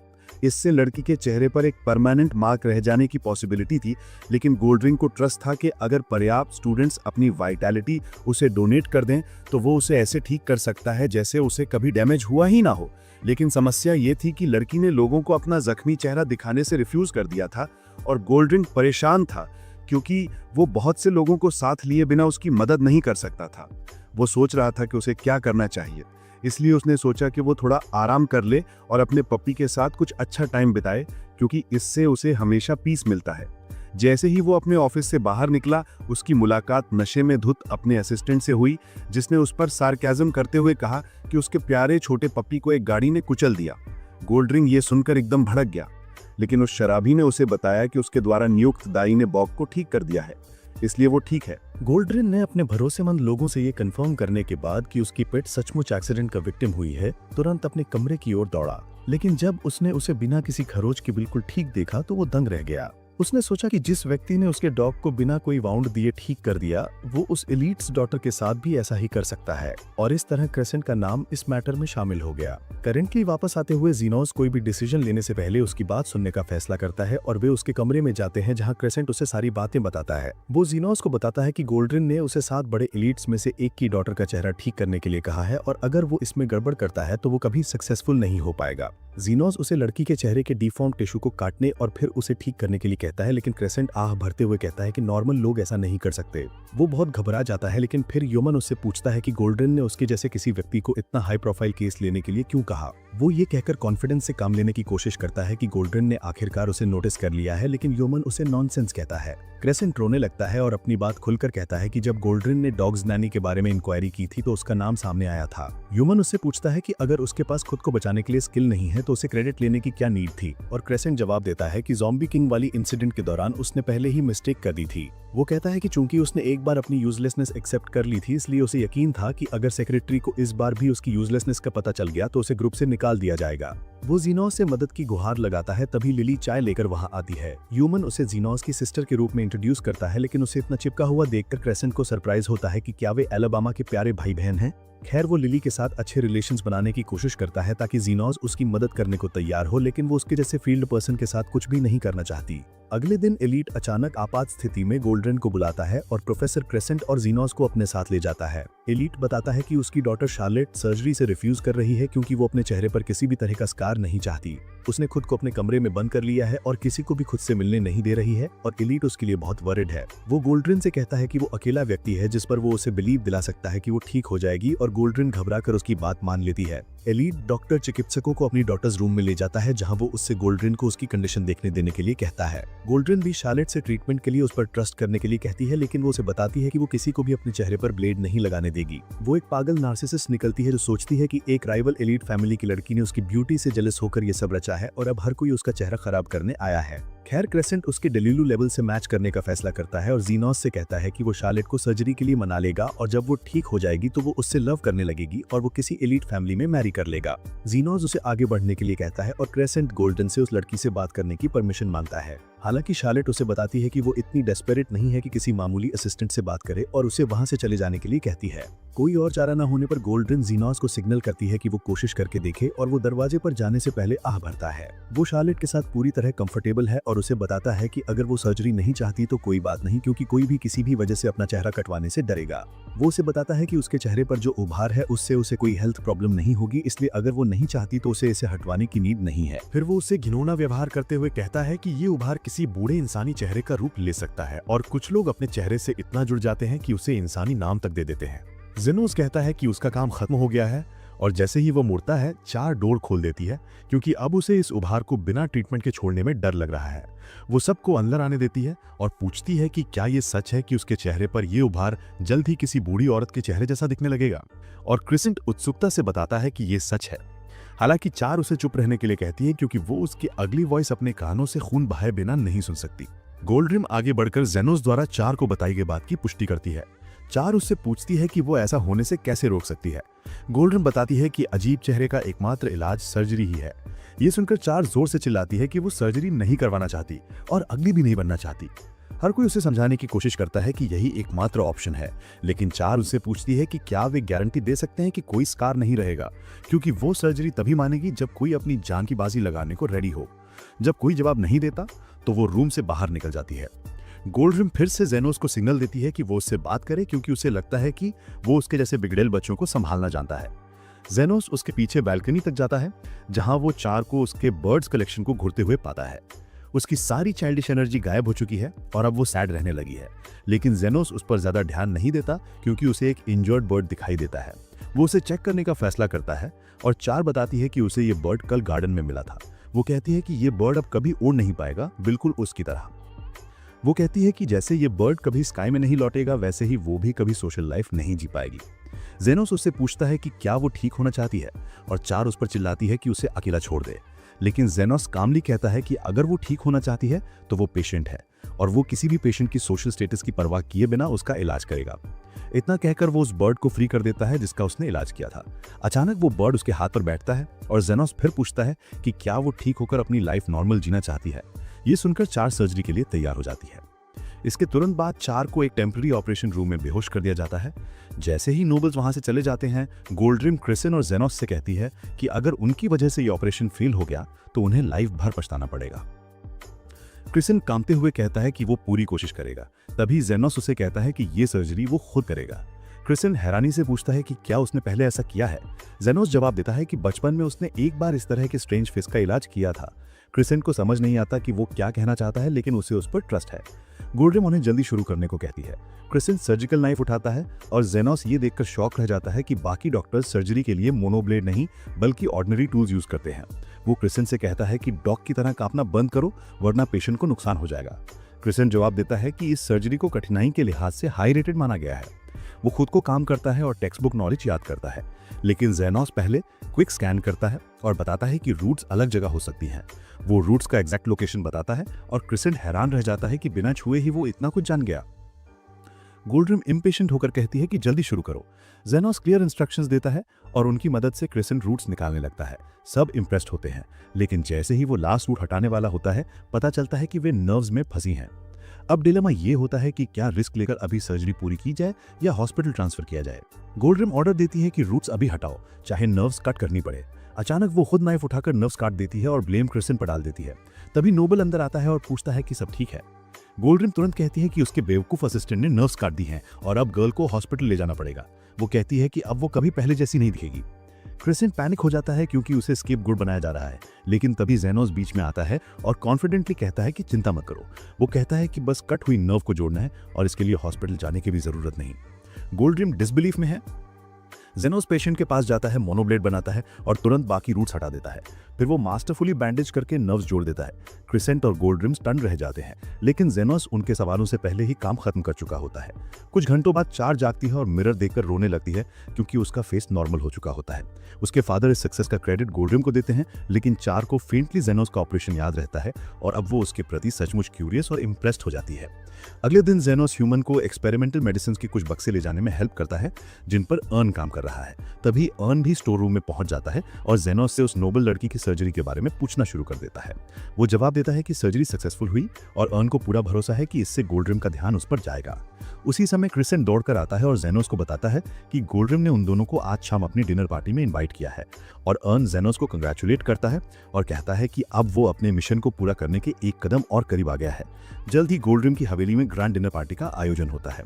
वो अपनी स्पीच की शुरुआत सभी को ये बताते हुए करता है कि करंट हॉस्पिटल डायरेक्टर अगले महीने रिटायर हो जाएंगे और उसके तुरंत बाद नए डायरेक्टर का इलेक्शन होगा। उसे पूरा भरोसा है कि अगला डायरेक्टर बनने के लिए उसके पास पहले से ही इनफ वोट्स हैं और इसके अलावा उसे नोबल क्लास का सपोर्ट भी प्राप्त है। क्रिसेंट इस बात से बहुत एक्साइटेड हो जाता है, लेकिन जेनोस और लिली दोनों उसे बेवकूफों की तरह बिहेव करना बंद करने के लिए कहती हैं। खैर, गोल्ड्रिम अपनी स्पीच खत्म करता है और सभी को एंजॉय करने के लिए कहता है। जैसे ही वो ऐसा करता है, क्रेसेंट एक शुगर डैडी ढूंढने का फैसला करता है जो उसे कॉर्पोरेट वर्ल्ड में सक्सेस की सीढ़ियां चढ़ने में हेल्प कर सके और जेनो सोचता है कि उसे भी क्लूज कलेक्ट करने शुरू कर देने चाहिए। वो पार्टी में मौजूद अलग अलग गेस्ट से बातचीत शुरू कर देता है और सोचता है कि कैसे एक ऐसी ही पार्टी के बाद एक फ्रैट गायब हो गया। उसे बस एक ही बात इंटरेस्टिंग लगती है कि उस पार्टी में एक फ्रैट गोल्ड्रिम के अल्कोहलिक फर्स्ट सेक्रेटरी बॉन्ड्स की देखभाल कर रहा था। तो जेनोस उस ड्रंक के पास जाता है जो नहीं चाहता कि कोई उसे डिस्टर्ब करे। जेनोस को इसकी परवाह नहीं और वो पूछता है कि क्या उसे एक फ्रैट नाम का लड़का याद है जो पिछली बार इसी पार्टी में आया था, और बॉन्ड्स उसे याद करता है क्योंकि नशे में धुत होने के बाद वो उसके लिए पानी लाया था। जेनोस पूछता है कि क्या उसे उसके बारे में कोई वियर्ड बात याद है और बॉन्ड्स जवाब देता है कि उस दिन उसने सनराइज तक शराब पी थी। वो अचानक थोड़ा सैड हो जाता है जब वो कहता है कि एक फ्रैट एक अच्छा किड था क्योंकि ज्यादातर लोग उस पर ध्यान नहीं देते क्योंकि गोल्ड्रिन उससे पब्लिकली लायर कहती है। जेनोस गोल्ड्रिन और बॉन्ड्स के रिलेशन के बारे में क्यूरियस होता है, लेकिन लिली उससे डायरेक्टली इस बारे में पूछने का फैसला करती है। वो बॉन्ड्स से पूछती है कि अगर वो उसे हेट करता है तो गोल्ड्रिन ने उसे चीफ सेक्रेटरी का पद क्यों दिया, जिससे वो परेशान हो जाता है और वहां से चला जाता है। जेनोस को लगता है कि वे उससे कुछ नहीं करवा सकते, लेकिन लिली उसे समझाती है कि शराब से कुछ नहीं होगा, बस उन्हें बॉन्ड्स को और ज्यादा ड्रंक करना है। वो उसे ड्रिंक्स परोसना शुरू करती है और उसे एक बेहतरीन इंसान कहती है और बॉन्ड्स बताने लगता है कि बचपन में वो हमेशा से एक फोटोग्राफर बनना चाहता था। जेनोस लिली से पूछता है कि वो क्या कर रही है और वो जवाब देती है कि कार्मेला ने उसे सिखाया है कि अगर कोई क्यूट लड़की किसी आदमी को ड्रिंक्स देते हुए उसकी तारीफ करे तो वो अपनी गार्ड छोड़ देगा और सब कुछ बोल डालेगा। जेनोस थोड़ा फ्रस्ट्रेटेड हो जाता है, लेकिन बाद में कार्मेला से निपटने का फैसला करता है। वो बॉन्ड से पूछता है कि जब एक दोस्त उसके लिए पानी लाया तो क्या हुआ, और बॉन्ड्स जवाब देते हैं कि वे फ्रेश एयर लेने बाहर गए थे। जेनोस भी यही करने का डिसाइड करता है, इस उम्मीद में कि बॉन्ड्स को उस दिन के बारे में और भी बातें याद होंगी, लेकिन इसके बजाय वो ड्रंक उसे गोल्ड्रिन समझ लेता है। वो गोल्ड्रिन के हॉस्पिटल डायरेक्टर बनने के बाद एक रॉयल पर्सन बनने के बारे में बात करता है और कहता है कि फेनल नाम के नोबल की बदौलत वो एक बार फिर ह्यूज सक्सेस हासिल करने वाला है। जेनोस क्यूरियस होता है और उससे पूछता है कि अगेन कहने का क्या मतलब है, और बॉन्ड्स उससे पूछता है कि क्या वो 13 साल पहले का दिन भूल गया है जिसने सब कुछ चेंज कर दिया था। जेनोस दिखावा करता है कि उसे याद है और बॉन्ड्स बड़बड़ाता रहता है कि गोल्ड्रिन ने अपने रिसर्च पर सालों तक हार्डवर्क किया और उसे ये बड़ी सफलता एक एक्सप्लोजन और लॉर्ड फेनल की बदौलत ही मिली। वो कहता है कि फेनल ने गोल्ड्रिन को हॉस्पिटल में डॉक्टर का पद दिलाने में मदद की थी और अब वो उसे डायरेक्टर बनने में हेल्प करेगा। बॉन्ड्स ये कहकर बेहोश हो जाता है और जेनोस उसे सोने देने का डिसाइड करता है क्योंकि उसे यकीन है कि जागने के बाद वो कुछ नहीं बताएगा। वो लिली के साथ मैंशन लौटता है और उसे बताता है कि हालांकि उसने सारी इंफॉर्मेशन कलेक्ट कर ली है, फिर भी उसे लगता है कि कुछ मिसिंग है। अचानक कार्मेला उसके पीछे आ जाती है और कहती है कि वो उसकी हेल्प कर सकती है। जेनोस घबरा जाता है और पूछता है कि वो फिजिशियन से भरी इस जगह पर क्या कर रही है, और कार्मेला उसे बताती है कि वो पहले ही डेड है, इसलिए उसे किसी चीज से डरने की जरूरत नहीं है। लिली उससे पूछती है कि क्या उसे पता चल गया है कि वे क्या खो रहे हैं, और कार्मेला उसे बताती है कि उसने पहले बॉन्ड्स की ड्रंकन बातें सुनी थी और उसी से उसे एक आइडिया आया। इसी बीच जोफिया, लिंगा और लोव जेनोस के घर पर उसके लौटने का वेट कर रही हैं। जेनोस की अनुपस्थिति में उनमें आपस में लड़ने की हिम्मत भी नहीं होती। तभी अचानक जोफिया का एक साथी दौड़ता हुआ वहां आता है। वो उसे बताता है कि उसके भाई का रुइंस में एक सीरियस एक्सीडेंट हो गया है और अब वो मरने के करीब है। जोफिया पैनिक कर जाती है और सोचती है कि जेनोस कब लौटेगा, लेकिन दूसरी लड़कियां उसे समझाती हैं कि अगर वो उसका वेट करेगी तो बहुत देर हो जाएगी। जोफिया को समझ नहीं आ रहा है कि उसे अपने ब्रदर को हॉस्पिटल ले जाना चाहिए या नहीं, क्योंकि इससे जेनोस का अंडरकवर मिशन फेल हो सकता है। लेकिन दूसरी लड़कियां उसे समझाती हैं कि अभी चिंता करने की जरूरत नहीं है, क्योंकि उनके सामने एक इमरजेंसी है। दूसरी तरफ कार्मेला जेनोस को स्टोरी सुनाती है कि कैसे गोल्डन एक मामूली रिसर्चर हुआ करता था जब तक कि उसकी मुलाकात फेनल से नहीं हुई। वो उसे दोनों आदमी और बॉर्ड्स द्वारा बताए गए एक्सप्लोजन के बीच के डॉट्स कनेक्ट करने के लिए कहती है, और जेनोस कहता है कि फेनल किसी एक्सप्लोजन में इंजर्ड हुआ होगा और गोल्डन ने उसे हील किया होगा। कार्मेला कहती है कि ये नॉर्मली तो सच होता, लेकिन फिर इस स्टोरी को दुनिया से छिपाने की जरूरत नहीं होती। वो कहती है कि एक्सप्लोजन से वाकई सीरियस इंजरीज आती हैं, लेकिन जब जेनोस मिला तो फेनल पूरी तरह हेल्दी था। वो उससे पूछती है कि क्या ऐसा कंप्लीट ट्रीटमेंट पॉसिबल है, और क्लैरिफाई करती है कि वो एक एक्सेप्शन है, इसलिए मैटर नहीं करता। वो पूछती है कि क्या गोल्डन फेनल को कंप्लीटली क्योर कर सकती थी, और जेनोस को ऐसा नहीं लगता। अचानक लिली एक थ्योरी के साथ आती है। उसका मानना है कि विस्फोट वाले दिन किसी और ने फेनल को हील किया था, लेकिन नोबल के जागने से पहले ही वो वहां से चला गया। इसी बीच गोल्डन वहां पहुंच गया और नोबल ने सोचा कि वही उसका हीलर है। गोल्डन ने उसका श्रेय ले लिया, लेकिन बॉन्ड्स ने सब कुछ देख लिया और उसने उसका यूज करके उसे ब्लैकमेल करके उसे अपना फर्स्ट सेक्रेटरी बना लिया। जेनोस को सब कुछ समझ में आता है, लेकिन वो पूछता है कि इसका अफराद के गायब होने से क्या संबंध है। और लिली एक और थ्योरी के साथ आती है।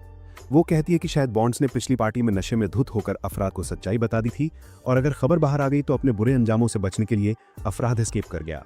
उसे अपनी स्पाई स्किल्स पर बहुत गर्व है और वो सोचती है कि शायद उसे एक डिटेक्टिव एजेंसी खोलनी चाहिए। तभी क्रिसेंट उसे और जेनोस को ढूंढते हुए आता है और कहता है कि वो उन्हें कुछ बड़े लोगों से मिलवाना चाहता है जो उसके शुगर डैडी बनने को तैयार हैं। वो लिली को उनसे मिलने के लिए मना लेता है, और जेनोस और कार्मेला के अकेले रह जाने के बाद वे दूसरी संभावनाओं के बारे में सोचने लगते हैं। जेनोस सोचता है कि अगर विस्फोट हुआ था तो फेनल के अलावा और भी लोग शिकार हुए होंगे। वो सोचता है कि जब गोल्डन को पीड़ित मिले तो उसने फेनल को बचाने का फैसला किया, क्योंकि वो भविष्य में उसकी सबसे ज्यादा मदद करेगा, और इसलिए उसने उसे ठीक करने के लिए दूसरे घायलों की लाइफ फोर्स को अपने अंदर समाहित कर लिया। जेनोस कहता है कि हालांकि ये कानूनी तौर पर कोई अपराध नहीं है, लेकिन किसी व्यक्ति को बचाने के लिए दूसरों की बलि देना अनएक्सेप्टेबल है। वो सोचता है कि शायद अफराद भी इस विस्फोट का पीड़ितों में से एक था और वो किसी तरह बच गया, और सच्चाई जानने के बाद गोल्डन के प्रति उसके मन में हेट्रेड पैदा हो गई। कार्मेला को लगता है कि उसका सिद्धांत सही है और वो पूछती है कि अब क्या करना है। जेनोस जवाब देता है कि वो अर्न को जो भी जानकारी मिलेगी उसकी रिपोर्ट कर देगा और खुद तय करेगा कि उस जानकारी का क्या करना है। ये कहकर वो मुख्य हॉल में जाता है और पाता है कि सभी लोग बाहर देख रहे हैं। वो सोच में पड़ जाता है कि क्या हो रहा है, और क्रिसेंट उसे बस इतना बता पाता है कि गेट पर किसी तरह का शोरगुल हो रहा है। लिली अचानक यूमिन को गार्ड से बात करते हुए देखती है और उन्हें बता रही है कि उसे तुरंत जेनोस से कांटेक्ट करना होगा। गार्ड उसे बताते हैं कि वो बिना बुलाए हवेली में नहीं जा सकती, और वे उसकी तरफ से जेनोस को कोई संदेश भेजने से भी इनकार कर देते हैं। तभी लोव जोर से जेनोस को पुकारता है और वो घबरा जाता है, ये सोचकर कि वो यहाँ क्यों है। जोफिया उसे बताती है कि इस तरह ध्यान आकर्षित करना बहुत लापरवाही है, लेकिन लिंडा और लॉव उसे समझाते हैं कि उनके पास इतना टाइम नहीं है। वे हवेली में घुसने का फैसला करते हैं, लेकिन गोल्डन के अंदर का नस्लवादी उन अर्धमानवों को देखकर जाग उठता है और वे अपने पहरेदारों से उन्हें बाहर निकालने का आदेश देता है। पहरेदार उन पर हमला करते हैं, लेकिन लिंडा उन्हें आसानी से गिरा देता है। तीनों लड़कियां हवेली में घुसती हैं और जेनोस को बालकनी में खड़ा देखती हैं। सभी इस बात से हैरान हैं कि विशेष शोध छात्र इन अर्धमानवों को कैसे जानता है, लेकिन जेनोस को अपनी रेपुटेशन की परवाह नहीं है। वो लोव से पूछता है कि क्या हुआ, और वो उसे बताती है कि वो खंडरों में गंभीर रूप से घायल हो गया है। वो उसे ढूंढने के लिए छात्रावास की ओर जा रहे थे, लेकिन सौभाग्य से उनकी मुलाकात पहले यूमिन से हो गई और वही उन्हें यहाँ ले आई। जोफिया अचानक जेनोस से माफी मांगने लगती है और कहती है कि वो उसकी योजनाओं में बाधा नहीं डालना चाहती थी, लेकिन उसे अपने भाई को बचाने के लिए उसकी जरूरत है। जेनोस उसे बताता है कि वो तुरंत नीचे आएगा, लेकिन गोल्डन उसे रोकने की कोशिश करता है। वो पूछता है कि क्या वो पागल है जो नीच अर्धमानवों को बचाने के लिए अपने गुट के बीच गौरव का मौका छोड़ रहा है। जेनोस उसे बताता है कि उसे अपने गुट या कुलीन बनने की परवाह नहीं है, क्योंकि वो सबसे पहले एक हीलर है और जो भी उसके दरवाजे पर आएगा उसे ट्रीटमेंट देगा। गोल्डन उसे एक आखिरी मौका देता है, लेकिन जेनोस तुरंत उसकी पेशकश ठुकरा देता है। वो क्रिसेंट से कहता है कि अब वो अकेला है और फिर बालकनी से नीचे कूदने से पहले लिली को उठा लेता है। क्रिसेंट ये सुनकर हक्का बक्का रह जाता है, लेकिन तभी गोल्डन उसके पास आता है और कहता है कि उसे उस बेवकूफ से ज्यादा स्मार्ट रहना चाहिए जिसने कामयाबी का सुनहरा टिकट फेंक दिया। क्रिसेंट उससे सहमत होते हुए कहता है कि जेनोस अपना करियर छोड़ने के लिए एक बेवकूफ है, लेकिन उसके साथ टाइम बिताने और उसे कुत्तों और रईसों का इलाज उसी जुनून से देखने के बाद उसे एहसास हुआ कि करियर से ज्यादा जरूरी चीजें भी हैं। क्रिसेंट कहता है कि वो बेवकूफ है, घमंडी है और सब उसे नफरत करते हैं, इसलिए इससे कोई फर्क नहीं पड़ता कि वो क्या करता है। अंत में वो जेनोस का पीछा करने का फैसला करता है और बालकनी से कूदकर गोल्डन को बताता है कि वो अपने गुट से रिजाइन कर रहा है। वो जेनोस के पास दौड़ता है और कहता है कि वो उसकी मदद करेगा, लेकिन जब तक वो उसके पास पहुंचता है जेनोस का इलाज हो चुका होता है।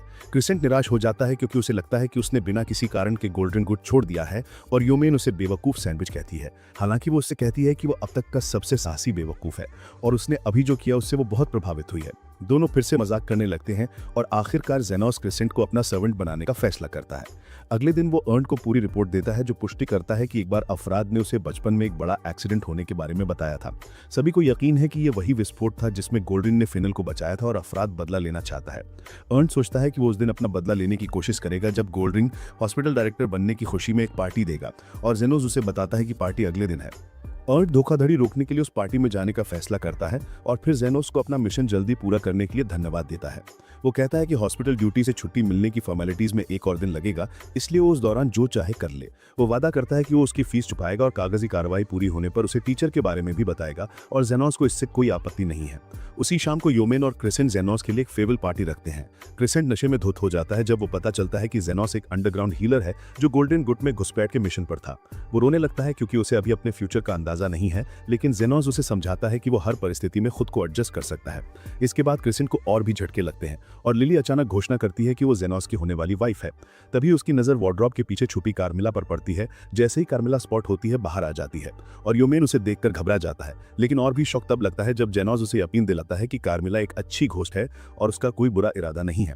अगले दिन जब जेनोस जाने की तैयारी कर रहा होता है तो योमेन उसे बताता है कि अर्न ने अपने ऑफिस में उसके टीचर के बारे में जानकारी वाला एक पत्र छोड़ा है। दोनों उसके ऑफिस जाते हैं और जब योमेन पत्र खोजती है तो उसे उसकी जगह एक अजीब सी पिक्चर मिलती है। वो और जेनोस दोनों उसे देखकर हैरान रह जाते हैं। इसी बीच अर्न गोल्डन की पार्टी में थोड़ा देर से पहुंचता है क्योंकि घमंडी ढोंगी और उसके सारे स्टूडेंट्स पहले ही निकल चुके होते हैं। कुछ मिनट पहले गोल्डन हॉस्पिटल का डायरेक्टर बनने के अपने फ्यूचर के सपनों में खोया था, तभी वहां महान फेनल आया और बोला कि उसे खुशी है कि उसे आखिरकार वो पद मिल गया जिसका वो हकदार है। गोल्डन ने उसे धन्यवाद कहा, लेकिन उसी समय उसे 13 साल पहले की वो घटना याद आ गई जिसने सब बदल दिया था।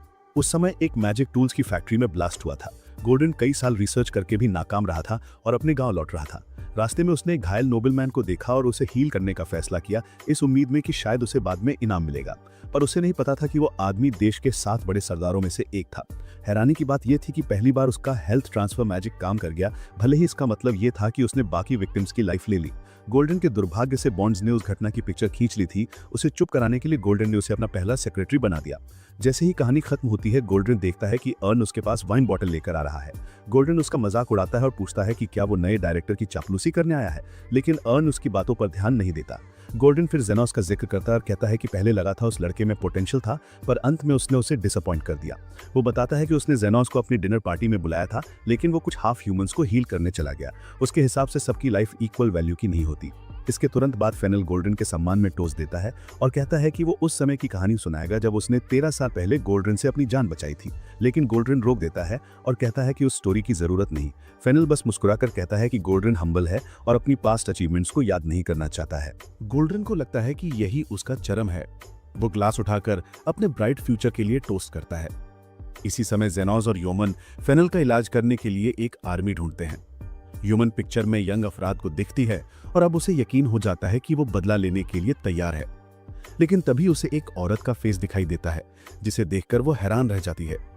पार्टी में वापस गोल्डन अचानक बेहोश होकर गिरता है और मुंह से ब्लड निकलने लगता है। तभी अर्न उसके पास आता है और बताता है कि उसने सबके ड्रिंकिंग वाटर में होममेड पॉइजन मिला दिया था। वो कहता है कि अगर तुरंत इलाज नहीं हुआ तो सब 1 घंटे में मर जाएंगे, जबकि गोल्डन को 2 घंटे मिलेंगे क्योंकि उसे कम डोज मिली थी। गोल्डन घबरा जाता है और पूछता है कि ये सब क्यों। अर्न कहता है कि वो 13 साल पुरानी घटना को फिर से रिक्रिएट कर रहा है। गोल्डन शॉक में पूछता है कि उसे सब कैसे पता। अर्न बताता है कि ये सब जेनोस की वजह से हुआ, जिसने उसके लिए एक क्लू ढूंढ निकाला। उसने बॉन्ड से बात की थी और थोड़ी दवा और ड्रिंक पिलाकर उससे सब उगलवा लिया, यहाँ तक कि उसे पिक्चर भी मिल गई, जबकि गोल्डन को लगता था कि उसने सब कॉपीज नष्ट कर दी थी। फिर अर्न गोल्ड्रिन को याद दिलाता है कि उसने 13 साल पहले फेनल को बचाने के लिए बाकी लोगों की जान कुर्बान कर दी थी। गोल्ड्रिन जवाब देता है कि वैसे भी सब मरने वाले थे। अर्न कहता है कि उन घायलों में से एफ्राट बच गया था। फिर वो अचानक बताता है कि उसकी फियांसी भी उन्हीं में थी, लेकिन गोल्ड्रिन के हेल्थ ट्रांसफर मैजिक के कारण उसकी डेथ हो गई। अब वो गोल्ड्रिन से कहता है कि आज फिर वही चॉइस करो, यहां मौजूद लोगों में से तुम किसे बचाओगे। गोल्ड्रिन सोचता है कि शायद वो उससे एंटीडोट छीन सकता है, लेकिन तभी अर्न खुद जहरीली वाइन पी लेता है और उसे चौंका देता है। गोल्ड्रिन को उस पर जीरो ट्रस्ट होता है, इसीलिए वो सबसे पहले खुद को हील करने और फिर फेनल को बचाने का फैसला करता है, क्योंकि वही उसके लिए सबसे लाभदायक है। वो अपने ग्रुप के लोगों से लाइफ फोर्स सोखना शुरू कर देता है। अर्न कहता है कि उसके पास उनसे भी ज्यादा लाइफ एनर्जी है और अगर चाहे तो औरों को बचा सकता है, लेकिन गोल्ड्रिन जवाब देता है कि उसकी लाइफ दूसरों से ज्यादा कीमती है। यह सुनकर अर्न फ्यूरियस हो जाता है, तभी पॉइजन उस पर असर करना शुरू कर देता है। तभी जेनोस, ह्यूमन और क्रेसन वहां पहुंचते हैं और हॉल की हालत देखकर स्टन रह जाते हैं। ह्यूमन पूछती है कि अर्न ये सब क्यों कर रहा है। अर्न बताता है कि उसे पिक्चर में अपनी फियांसी दिखी थी और उसे डर था कि गोल्ड्रिन कुछ रिपीट करने वाला है। जेनोस सबको जहर दिया हुआ देखता है और अर्न अपनी दुखद कहानी सुनाना शुरू कर देता है। वो कहता है कि 13 साल पहले वो और उसकी फियांसी दोनों ही होप और एम्बिशन से भरे नए फिजिशियंस थे। हालांकि जब उसे पता चला कि उसकी डेथ एक ब्लास्ट में हुई है तो वो पूरी तरह शैटर्ड हो गया। उसने अपने काम में पूरी तरह लगकर उसकी मौत से आगे बढ़ने की कोशिश की, लेकिन जब गोल्ड्रिन की पार्टी में एक दोस्त आया और उसे पता चला कि उसकी मौत एक्सीडेंट में नहीं हुई है तो वो बहुत फ्यूरियस हुआ। अर्न कहता है कि उसे ये इन्फॉर्मेशन देने के तुरंत बाद एक फ्रैट गायब हो गया था, इसीलिए उसके पास रिवेंज लेने के लिए कोई प्रूफ नहीं था। इसी वजह से उसने जेनोस को हायर किया था, इस उम्मीद में कि वो कोई फ्रैट ढूंढ लेगा या कम से कम गोल्ड्रिन के पास्ट के बारे में कुछ क्लू दे देगा। ह्यूमन अर्न को कहता है कि ऐसा करना अनफेयर है और इससे पहले कि वो कोई एक्सप्लेनेशन दे पाता, क्रिसन चिल्लाने लगता है। वो अर्न से कहता है कि अगर उसकी गर्लफ्रेंड को कुछ हो गया तो वो भी पूरी तरह से क्रेजी हो जाएगा। हालांकि उसकी कोई गर्लफ्रेंड है नहीं, लेकिन इनोसेंट लोगों को पॉइजन देना गलत है जिनका उस घटना से कोई रिलेशन ही नहीं है। वो अर्न पर चिल्लाता है और पूछता है कि जब वो एक हीलर है तो वो लोगों को कैसे हर्ट कर सकता है, और जेनोस उसकी बैक पर हाथ रखकर कहता है कि अब वो इस केस को आगे बढ़ाएगा। वो अर्न को वो समय याद दिलाता है जब उसने उससे पूछा था कि अगर उसकी पॉकेट से गोल्ड, सिल्वर और ब्रॉन्ज कॉइन्स गिर जाएं तो वो जमीन से कौन से कॉइन्स उठाएगा। और अब जेनोस के पास आखिरकार आंसर है। वो कहता है कि वो सारे कॉइन्स कलेक्ट करेगा क्योंकि वो पॉवर्टी में पला बढ़ा है और इसी तरह वो सभी इंजर्ड को सेव करेगा। अर्न नर्वस हो जाता है और जेनोस से कहता है कि ऐसा करने से उसे कुछ नहीं मिलेगा, और वो मान जाता है। हालांकि वो जानता है कि इंसिडेंट के बाद अर्न एक हेटफुल मास मर्डरर बन जाएगा और ह्यूमन को इसका नुकसान सहना पड़ेगा। ह्यूमन इमोशनल हो जाती है और पूछती है कि क्या वो उसके लिए ऐसा कर रहा है, और जेनोस कंफर्म करते हुए कहता है कि ये फेयरवेल सेरेमनी का बदला है, क्योंकि पहली बार कोई उसे जाते हुए देखकर सैड हुआ था। अर्न जेनोस से कहता है कि अपनी गुडनेस के बावजूद वो उस पॉइजन का इलाज नहीं कर सकता जिसके बारे में वो जानता ही नहीं है। लेकिन जेनोस कहता है कि पॉइजन में क्या है ये जानने के लिए इनफ टाइम नहीं है। वो बस एक एक करके पेशेंट्स का इलाज करना शुरू कर देता है। अर्न बताता है कि इससे पॉइजन से होने वाले डैमेज को कम किया जा सकेगा, ना कि उसे कंप्लीटली क्योर। अचानक वो जेनोस के ओरिजिनल हीलिंग स्पेल के इफेक्ट में आ जाता है और उसे रियलाइज होता है कि वो क्या करने की कोशिश कर रहा है। जेनोस बताता है कि सभी पॉइजन एक फिक्स टाइम के बाद बॉडी से नेचुरली बाहर निकल जाते हैं अगर वो पहले किल न करें। वो बस हर किसी की बॉडी को पॉइजन से फाइट करने के लिए फोर्स करना चाहता है जब तक कि वो बाहर ना निकल जाए, और ये उसके मैजिक और पॉइजन के बीच एंड्योरेंस की कंपटीशन मात्र है। ह्यूमन और क्रेसन भी मदद के लिए आगे आते हैं और जेनोस उन्हें सबसे वीक दिखने वाले पर फोकस करने के लिए कहता है। अर्न शॉक्ड रह जाता है क्योंकि बेसिक हीलिंग स्पेल का इतना देर तक चैंट करना भी पॉसिबल नहीं होता, और जेनोस बताता है कि उसने कोई फॉर्मल एजुकेशन नहीं ली है, इसीलिए उसे इसके बारे में पता नहीं है। फिर अर्न उसे अपनी फियांसी के बारे में बताना शुरू कर देता है जो लोगों की लाइफ बचाने के लिए हीलर बनी थी। वो अब तक के मिले सबसे ग्रेट इंसान थे और गोल्ड्रिन उनके बिल्कुल ऑपोजिट। अर्न कहता है कि वो अपने जैसे फूलिश को अगला डायरेक्टर बनते देखकर टॉलरेट नहीं कर सकता, इसीलिए उसे कुछ करना था। उसे सबको पॉइजन देने का रिग्रेट होने लगता है और जेनोस को थैंक्स कहता है कि उसने उसे मॉन्स्टर बनने से बचाया, और वो जवाब देता है कि वो उसे कुछ एक्स्ट्रा पैसे देकर थैंक्स कर सकता है क्योंकि इतने सारे लोगों का इलाज करना इजी नहीं है। जल्द ही सभी गेस्ट्स एक एक करके जाग जाते हैं और उनका पॉइजन उनके बॉडी से निकल चुका होता है। हालांकि गोल्डरिन अभी भी ठीक नहीं हुआ है और वो जीनोस को उसका भी इलाज करने का ऑर्डर देता है। जीनोस जवाब देता है कि वो किसी का आदेश नहीं मानता और गुस्से में होने के बावजूद गोल्डरिन कुछ नहीं कर पाता। वो अपने ग्रुप के फिजिशियंस को ऐसा करने का आदेश देता है, लेकिन उन्हें फेंट हालत में हल्का सा याद आता है कि उसने खुद को बचाने के लिए उनकी लाइफ फोर्स चुराने की कोशिश की थी। वे उसे ट्रीट करने से मना कर देते हैं और जीनोस गोल्डरिन से कहता है कि वो पैसे देकर ऐसा कर सकता है। वो एक ऐसा नंबर लिखता है जिसमें उसके लाइफ में बिट से भी ज्यादा जीरोस हैं और गोल्डरिन कंप्लेन करता है कि वो एक सिंपल ट्रीटमेंट के लिए इतनी बड़ी रकम नहीं दे सकता। जीनोस बताता है कि अब तो फेयरवेल हो गई है और गोल्डरिन तुरंत उसकी बात मान लेता है।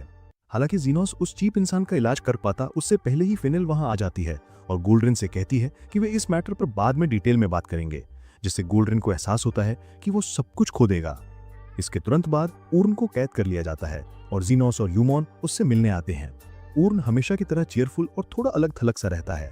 उसे हैरानी होती है कि उन्हें इतनी जल्दी उससे मिलने की परमिशन मिल गई। जीनोस बताता है कि रॉयल गार्ड में उसके कुछ कॉन्टैक्ट्स हैं और तभी क्रिश वहां आ जाता है, ये सोचकर कि जीनोस किसी क्रिमिनल से मिलने का एक्सक्यूज सिर्फ उससे मिलने के लिए बना रहा है। जीनोस उसे उसकी डिलुलु दुनिया में रहने देने का फैसला करता है और ऊर्न से कहता है कि उसे कुछ सवालों के जवाब चाहिए। यूमॉन उससे पूछता है कि क्या उसने सचमुच पार्टी में गेस्ट को पॉइजन दिया था और ऊर्न कामली जवाब देता है कि उसने ऐसा नहीं किया। उसने बस एक ऐसा केमिकल बनाया था जिससे वे अनकॉन्शियस हो जाएंगे और कुछ समय के लिए पैरालाइज्ड हो जाएंगे ताकि 13 साल पहले वाला सीन फिर से रिपीट हो सके और गोल्डन अपने सिंस कन्फेस कर ले। हालांकि जब उसे ब्लड की कॉफिंग होने लगी तो उसे एहसास हुआ कि कुछ गड़बड़ है। उसे यकीन था कि उसने कोई गलत केमिकल नहीं मिलाया था और जल्दी उसे पता चल गया कि उसके साथ किसी और ने भी ड्रिंक में पॉइजन मिला दिया था। उसका मानना था कि इसके पीछे किसी और का हाथ था और वो अनकॉन्शियस पड़े गेस्ट्स के बीच छिपकर देख रहा था कि आगे क्या होता है। ह्यूमन खुश हो जाता है क्योंकि इसका मतलब है कि ऊर्न गिल्टी नहीं है, लेकिन वो इससे अग्री नहीं करता। वो कहता है कि ये जानते हुए भी कि सभी को पॉइजन दिया गया था, वो रिवेंज के लिए उन्हें मरने देने को रेडी था। क्रिश कहता है कि एविडेंस हाथ में होने और ये देखते हुए कि ऊर्न जीनोस की फ्रेंड है, वो उसे जल्दी रिलीज करवाने में मदद कर सकती है और यूमोन उसे ऐसा करने का रिक्वेस्ट करता है। इसके बाद वे चले जाते हैं, लेकिन ऊर्न जीनोस को रोककर उसे सावधान रहने के लिए कहता है। उसका मानना है कि गोल्डरिन द्वारा उसकी लाइफ फोर्स चुरा लेने के बाद किसी भी फ्रॉड का बच पाना लगभग नामुमकिन है और इसका मतलब है कि अब वो इंसान नहीं रहेगा। ऊर्न का मानना है कि नॉट आफ्टर रिवेंज में एक फ्रॉड और उसकी प्लान्स कहीं ज्यादा टेरिफाइंग है और चूंकि जीनोस ने उसे रोक दिया है इसलिए अगली बार वो सीधे उसी के पीछे पड़ सकता है। जीनोस शांत स्वर में उसे बताता है कि उसे इसकी कोई परवाह नहीं है और अगर कभी कोई फ्रॉड सचमुच उसके सामने आता है तो वो उसे उसकी हर एक ट्रबल का बहुत भारी प्राइस चुकवाएगा। इसके बाद वो आखिरकार घर लौट आता है और एक अंडरग्राउंड हीलर के रूप में अपना जीवन फिर से शुरू करता है, जो उचित मूल्य पर किसी का भी और किसी भी चीज का इलाज कर सकता है। अगर आपको ये वीडियो अच्छा लगा हो तो कृपया सब्सक्राइब करें और अगली बार अपनी स्क्रीन पर नई स्टोरी वीडियो जरूर देखें।